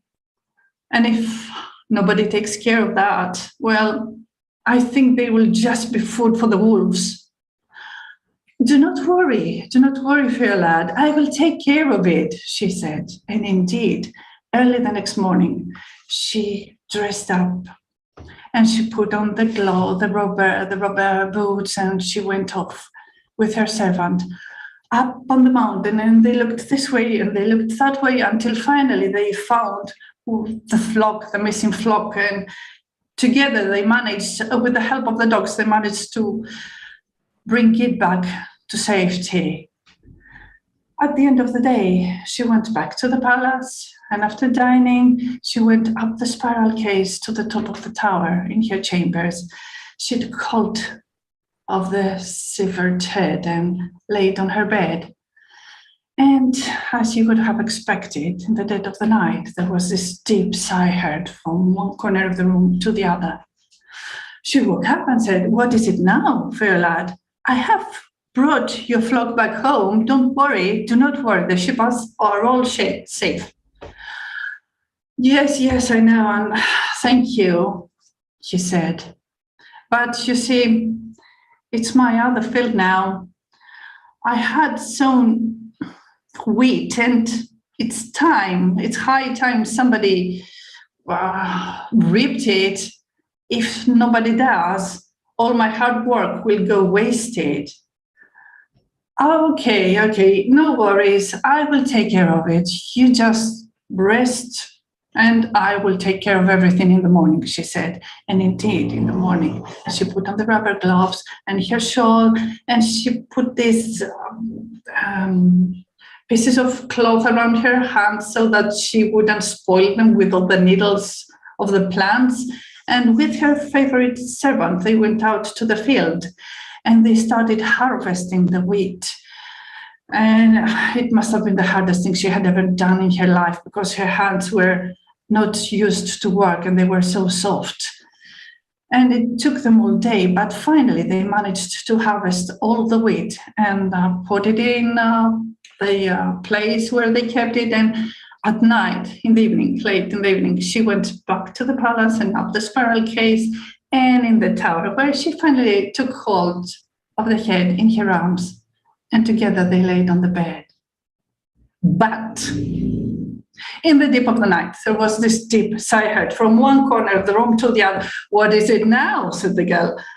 "Fair lad, I have sown your field. I have taken your ship back to safety. I have reaped all the wheat. What could be troubling you now?" she said. "Oh, yes, I know, and thank you, but you see, when the guards came, they cut off my head. Well, as I told you, they thrust my body into the river, and the flow took it. And this is the hardest part of all, the one remaining," he said, "because if I do not find my body, I will never rest. I need to be whole again." "All right," said the princess. "I will take care of it." And in the morning, she took the head and wrapped it around in case and put it in a sack and took her favorite servant with her. And they rode all the way next to the field where the fast-flowing river was passing. And there she unpacked the head and carefully took the case out from around the head, and she kissed it for one last time. And then gently she placed it inside the water, watching it sinking with the hair floating like medusas around it, and the circles getting smaller and smaller until the flow took it with it towards the sea.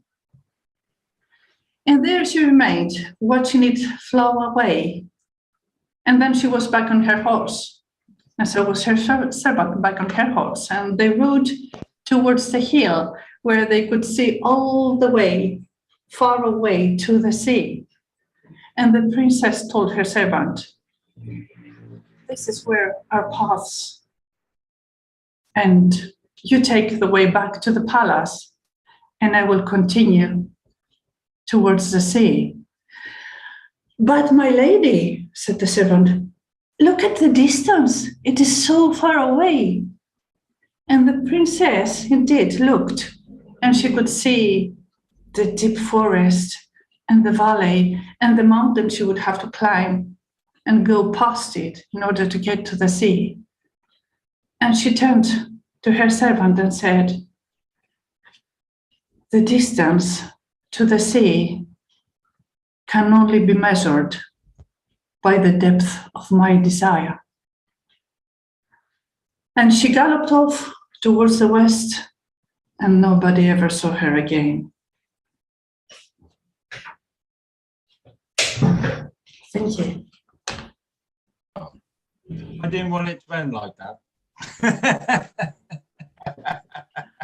I wonder if it has a happy ending.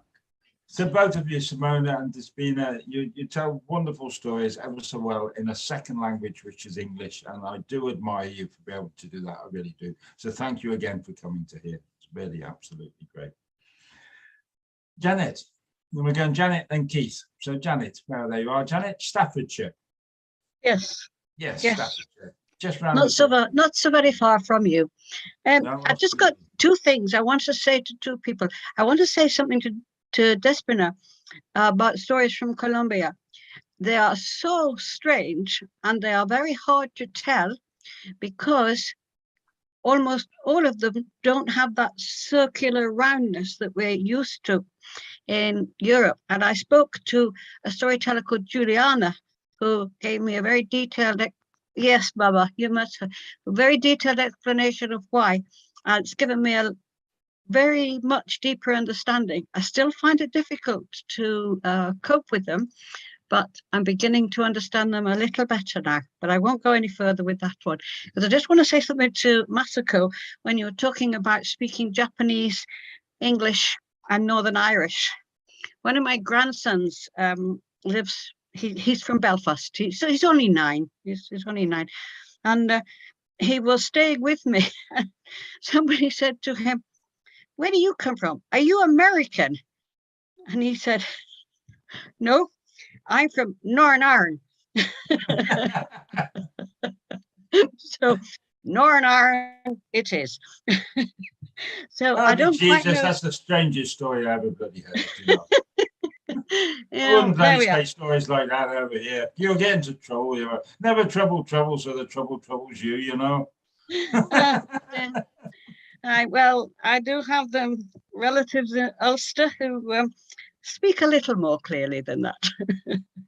Anyway, I'm English, and the story that I'm going to tell you comes apparently from Tunisia, was recorded by a Scot, Andrew Lang, in his Crimson Storybook, and he says he got it from Germany.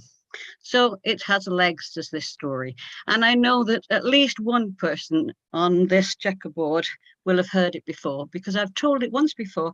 I want to tell it again because I need to know whether I'm going to keep it.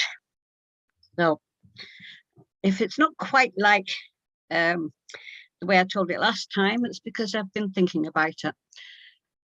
Now, Abu Nawaz was the Sultan's jester, and he gave the Sultan great pleasure. He knew lots of tricks, he knew lots of jokes, he danced, he sang, and the Sultan loved him. The Sultan loved him because he lifted his spirits and he made him laugh. It didn't matter that maybe some of his jokes were a little on the edge. The Sultan loved them. So it was very strange that one day Abu Nawaz arrived with a very, very glum expression on his face. And the Sultan was concerned and asked, what's the problem? And Abu Nawaz said, "My wife has died, and I do not have enough money for the burial." And the Sultan was heartbroken. He was sad for his jester. And he said, "Well, I can fix that." And he gave him a bag full of gold coin. And Abu Nawaz took it home, emptied it onto the table, and counted out the coins. 100 gold coins. That would pay for the burial. And he went back and thanked the Sultan. And the Sultan that evening visited his sultana and said, "It's very bad news. My jester's wife has died.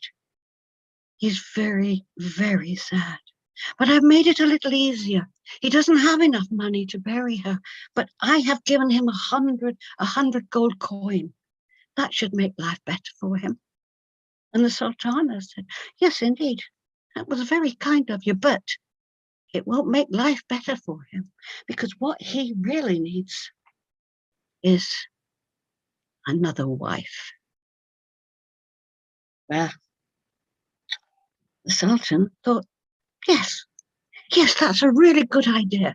And he spoke to Abu Nawas and said, another wife, we can find one for you. In fact, I believe that the Sultana has the very, very wife for you.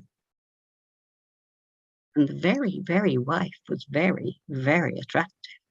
She had black gold hair, large, dark eyes. She was young. She was sprightly. She loved to dance. She loved to sing. She loved to dress in bright embroidered clothing. And yes, Abu Nawas thought she will make a wonderful wife for a jester. And would you believe it? She looked at the jester up and down and round about. And she agreed too, and so the two were married.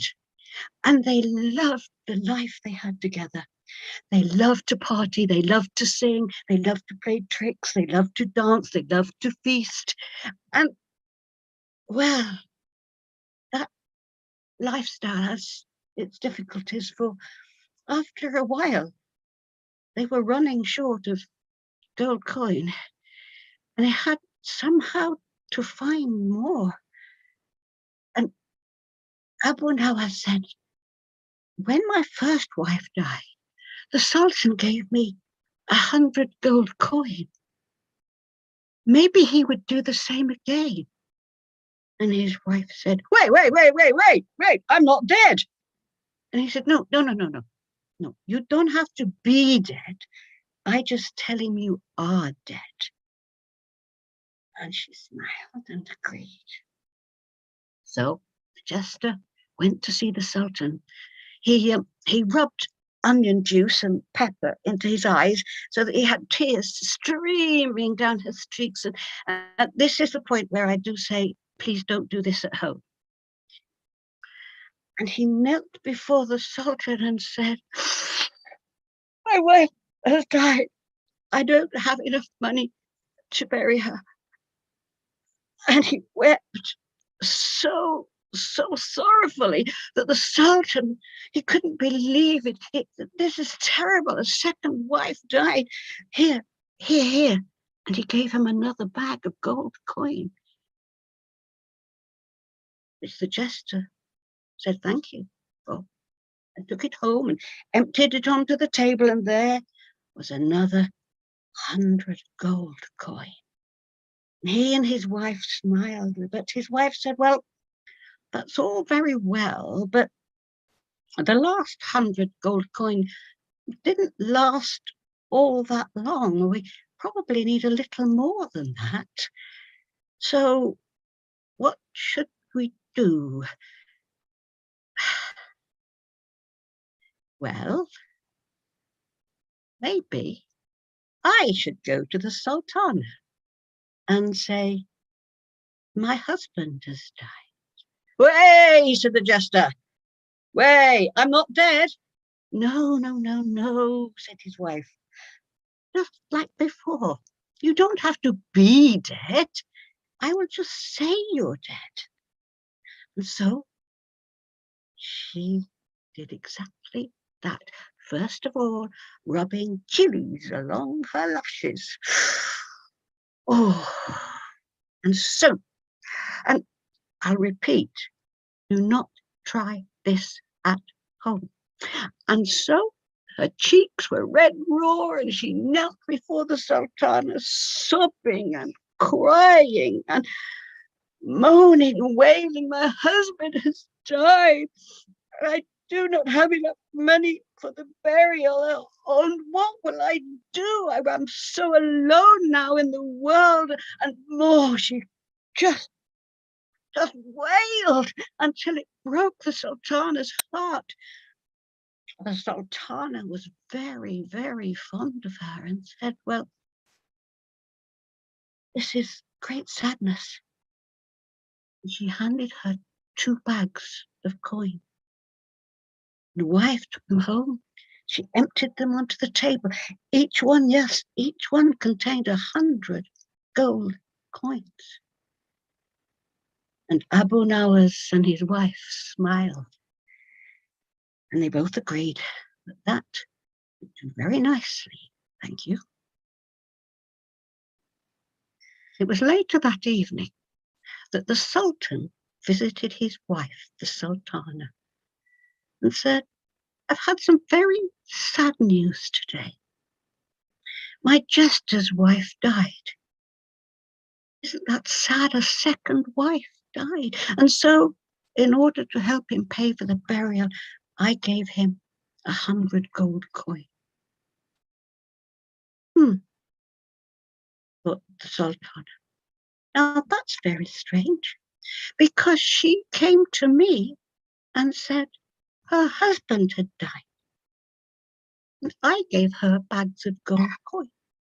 No, that's wrong. That's completely wrong, said the Sultan. I know that the truth is that the jester's wife has died. No, said the Sultana. I know, because it came from the very lips of his wife, that it's the jester who died. No, said the Sultan. The wife has died.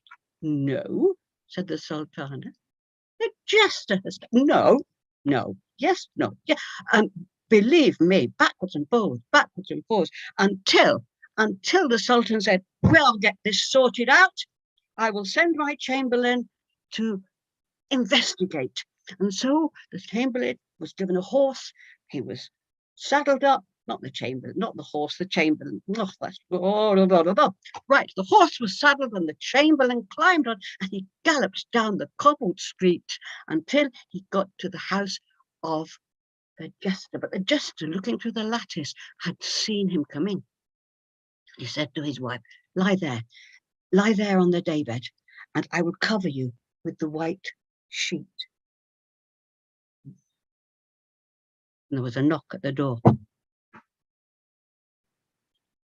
Jester opened the door. Chamberlain came in and he looked. There, said the jester, is my wife. Have respect. Do not go close. Chamberlain knelt, his hand across his chest, and gave his condolences. And he left and he went back to the Sultan and he said, I have seen the jester, and his wife lies there covered with a white sheet. She is in death. Sultan went to the Sultana and said, see, I told you it was the wife who died, and my Chamberlain has seen the body covered in a white sheet. And the Sultana said, no, this is not so. It is the jester who has died. It is not, said the Sultan. It is definitely the jester's wife. No, said the Sultana. It is the jester. Backwards and forwards. They bickered, they argued, until the Sultana said, right, I'll get this sorted out. I will send my Chamberlain to investigate. And so a brown horse was saddled and her Chamberlain mounted and clattered down the cobble street to the house where the wife, looking through the window, said, oh, you lie down on that couch and you be covered with a white sheet. You lie still. There was indeed another knock at the door, and the wife opened the door and asked the Chamberlain to come in. My husband lies here in death, covered with a white sheet. Do not go too close, have respect. The Chamberlain knelt, his hand across his chest, and gave his condolences. He went back and said to the Sultana, Sultana, you are right. I have seen the body. I have seen the white sheet covering the jester. The jester is dead. You can imagine, can't you, what happened when the Sultan and the Sultana next met. Told you I was right. You're not right, you're wrong. My Chamberlain said, she's dead. My Chamberlain said, he's dead. No, she's dead. No, he's dead. And the Sultan said, I will go myself and I will get this sorted out. And so he got onto his white steed and he clattered down the cobbled street. Well, as they heard him coming, the pair of them looked at each other. They jumped onto their beds, they pulled the sheets over their heads, and they lay there as still as death itself. And there was a knock on the door.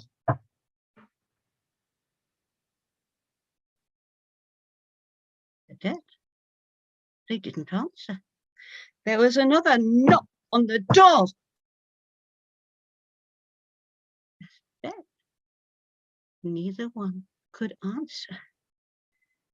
And the Sultan, in his frustration, shouted out, I promise that I will give 1,000 gold coin to the person who can sort this out for me. And as he opened the door, she sat up and he sat up. It was him. No, it's her. Well, the Sultan found this so comical that he laughed and he laughed and he laughed. He rolled around on the floor until his turban fell off. But he had made a promise. And so he got coin after coin after coin, until there was 1,000 gold coins upon their table. And you can rest assured that the jester, Abu Nawas, and his beautiful, party-loving wife are having a high old time right to this very day. Thank you. Oh, thank you very much. Keep that story, keep that story, keep that story. It would be a gesture of goodwill. Right, Keith. Many times I've asked you to do the last story because it's a safe pair of hands. So Keith from Lincolnshire is going to do the last story for us tonight. John, I know you've just popped in, but I'm assuming you're not doing one anymore tonight. That's fine. So Keith, we're going over to you for the last one. And very much welcome to be in your company again, my friend. Okay. Well, starting tomorrow, I've got a project where I've got 9 schools to tell stories in. Some are full days and some are half days. So for the next fortnight, I'm going to be very busy. And so I've been doing a lot of practice in a lot of the story rounds. I want to share one with you tonight that I'm going to be telling to the children. But as Babasi talked about butter, I'll just give a little introduction. I often use this when I start. My great-great-great-great-grandfather, who was Henry, he wanted to get married to Mary, and he went to the vicar and said, the vicar said, "My son, what's your name?" And Henry said, "Henry Booters."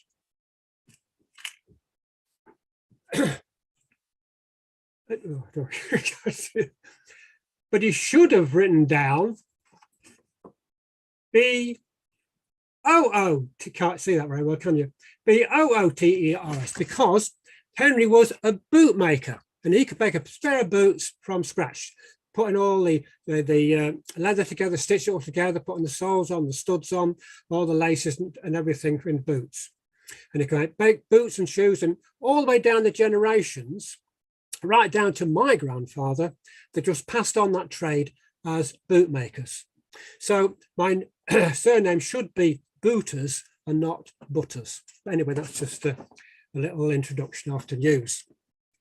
Now, in the north of Lincolnshire, there's a place, little village called Winteringham. And many, many, many years ago, there was a man that lived there called Mr. Lacey. And he was a widower.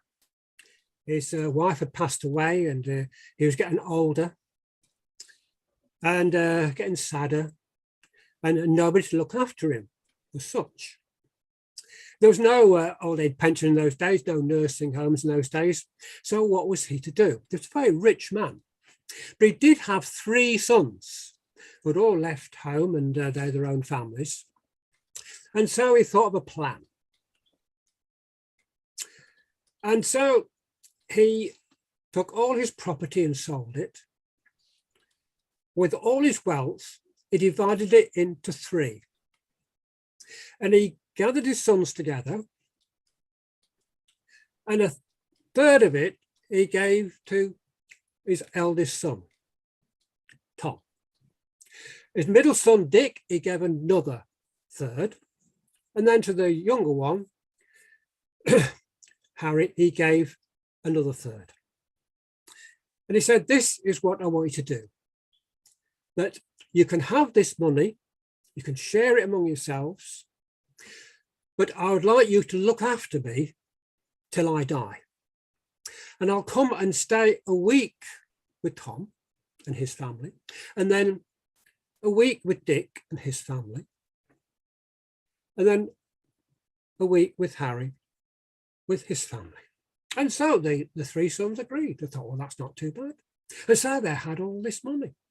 And Tom could extend his house, and Dick, he could buy a new horse, and Harry, he could extend his farm. And so they were very, very pleased to have all this money.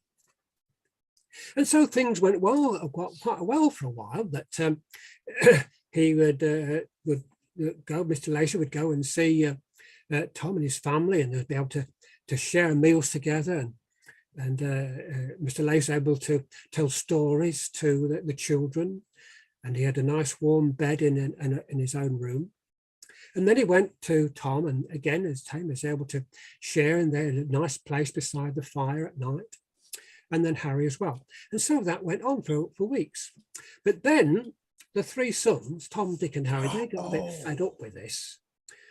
They got fed up with their dad coming and in their house every 3 weeks, and sharing their food, and so they didn't bother too much about him. They didn't really give him the best cuts of meat anymore, and often he's in the corner of the kitchen, not near the fire, and his room wasn't looked after.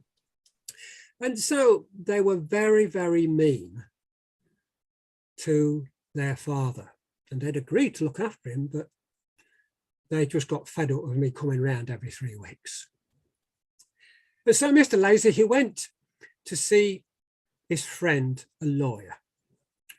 And he asked his friend, now, what can I do about this? What is there anything legal I can put in place for this? But the lawyer said, no, I mean, you've made the agreement, but there's no guarantee that your sons would treat you properly and look after you in a proper way. And the lawyer thought to himself, and he disappeared into a back room, and he came back with a wooden chest, which had iron straps over the top and hinges and a lock. And he took a key out of his pocket, and he opened the chest, and in the chest was 1,000 gold coins. And he shut up the chest and gave the key, locked it and gave the key to Mr. Lacey, said, now you take this with you when you go to see your 3 sons in turn. And you carry it up to your bedroom and make a real effort to make a noise as you're counting the coins. And so Mr. Lacey did that, and he went in there and he was able to count the coins every night, and he would just clink, clink, clink, clink. And each of the sons in their family, they could hear this clinking of gold coins as Mr. Lacey counted them. And then after a few weeks, Mr. Lacey took the chest of gold back to his friend. It was only a loan, took it back to his friend.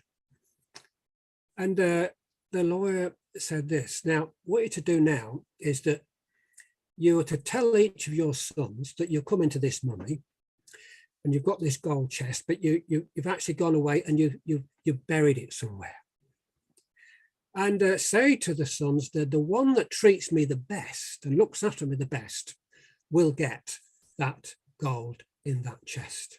Well, each of the sons and their family, they was, oh, well, they just fell over themselves. looking after him, giving the best cuts of meat, playing with him, letting his children play with him, and he's telling them stories, and he's looked after. His room was nice, clean and tidy, and they each of them were falling over themselves to look after Mr. Lacey the best, so they might get the chest of gold. And it came to the point where Mr. Lacey was dying, and they sent for the doctor, and he's laid there in his deathbed. And the doctor said, you know, that Mr. Lacey's not long to live. And each of the sons were very happy to pay the doctor, and so they would be the favourite. But then,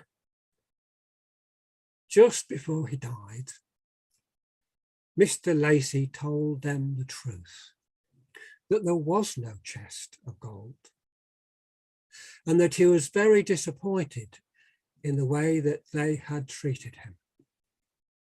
But at the end of the day, before he closed his eyes and passed away, he forgave them.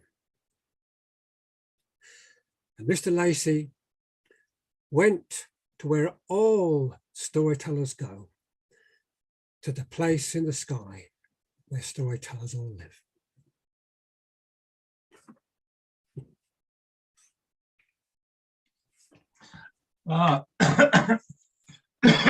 It's a while, Keith, since I've heard a Tom, Dick and Harry story.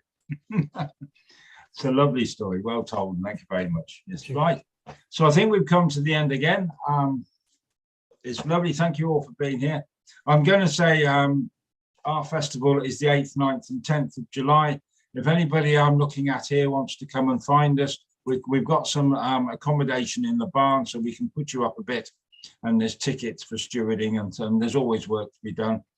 In November, we're organising it. So I'm going to do one of these live from Marrakesh. And so John and I are talking about it. So I'll be there, and we'll do it after I finish the festival and I've got my feet are standing on the ground again. We'll sort out the times and everything else. And we'll sort out some accommodation. And I'm not going to do this when they have the big festival there. The great and the good and all the great storytellers like John Rowe and it's all going to be there. I want this to be a slightly quieter affair with just the people who have been helping me do this story round, and make it so we can. So if anybody wants to start saving up or planning to come over, just start having a think about it and see if we can organise something where we could all meet in Marrakesh. And this isn't certainly another great big festival, John. This is like a tiny gathering. And that's I like a gathering. I've been at a gathering all week. I've been on a circus camp all this week with with kids from home education, and it's been amazing. So I liked a bit of a gathering, and it was a gathering of circus people as well. So that was great. Were any of the Chipperfields there? No, it was sort of new circus. It was Paul Hardys and. It was a lot of East Anglian stuff. It was over in Norfolk. I know some of the Chipperfield family. I used to work for them once upon a time. Chipperfield's over here, fellows, are a famous circus family. Right. Mike, it'll be a bit like Confab then, won't it? I think I'm up for that. Yeah, no, that sort of thing, but probably a bit posher than Confab. I think the Riads are very posh. When I see it'll suit me then. Yeah, I think when I see the where the Riads are in Marrakesh, they're very, very nice. And so, but I think the atmosphere could be like Confab, but the accommodation and the people might be posher. No. The class will be in the storytelling and the storytellers. And that's Mr. Koo, it was very, very nice for you to come, and thank you for being here. And I hope you'll come and visit with us again. We do this every other Sunday, so we won't be here next Sunday, but the Sunday after, and then the Sunday after that, and every other Sunday we're here, 7 o'clock UK time. Okay. I will mention what's coming up. Go on then. Tuesday, obviously, we have our young tellers at 5 o'clock UK time, and anyone who has any young tellers that would like to tell, it's kind of like an open mic for young tellers, anyone under 25. So we have people from 9 years old upwards, and from India, Nigeria, Gaza. Be nice to get someone from Greece to Spina, and so, but they can tell in any language, or and that's Tuesday. And it's every Tuesday. And Friday, our Stories for Children this week is from, or next week is from Janina Vigers, who's a brilliant children's storyteller. And then it goes on to the Nothing over the weekend.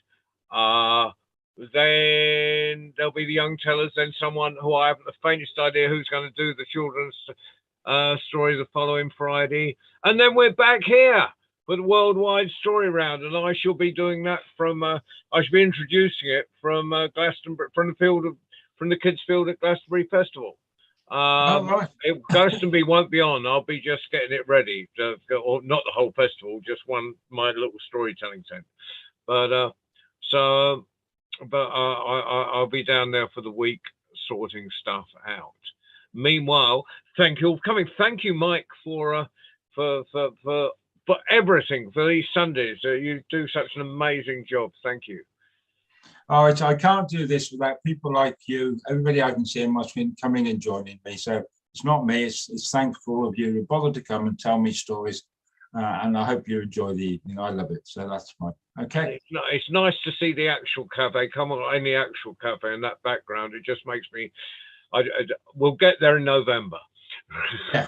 No, we'll do it in November. Well, yeah, you can. Yeah, I know you've got your big your festival to organise, but we'll get there in November. Okay. So who's going into February? Simona Despina, you going over in February? Yeah, Barbara's going over. Simona, you're going over as well? Mm-hmm. I hope. Yeah. Me? Yeah. Bernie, you going as well? Oh, cool. Yeah. Yeah. I was supposed to be going last February, but I had to get my operation and my hip done. Yeah, no, I couldn't go. It. Amy and Kath are going from here, so We hope you're feeling better. Yeah. Yeah. Grand. Absolutely. Okay. Right. Just drink more whiskey, Rona, you'll be fine. I'm going to delve into that right now. Okay. So I'm going to call it now. Thank you, Camille, for helping us out and everything. And I'll see you in a fortnight's time. Bye-bye, everybody. I'm going to leave now. Bye-bye. Bye. Until the Bye-bye. next Thanks, time. Mike. Thanks, everybody. Thanks, Kamal. Cheers. Everybody stay well. Ali, I'm going to send you a schedule. Bye. Okay, thank you, John. Take care, Ali. Thank Ciao, you, Baba. Ali. Thank you, John. Yeah, Thank you, Ciao, Kamal. Simona. I was so glad to be Ci with vediamo Simona. dopo, eh? Thank you so Thank you, much. Rona. Thank you. Bye-bye. Thank you. Thank you, Rona. Ciao. Yes, it's time for me to get some chow, some food. It's only about it's almost 4:30 here, so I'm going to go have a early dinner. Anyhow, take care. Kamal, enjoyed your story. You continue, Baba. As always. All right. Get Ali to show you. Well, when you have to admit people as the host, you'll see them. It'll say someone's in the waiting room. All you have to do is click their name. All right. Yeah, thank you so much.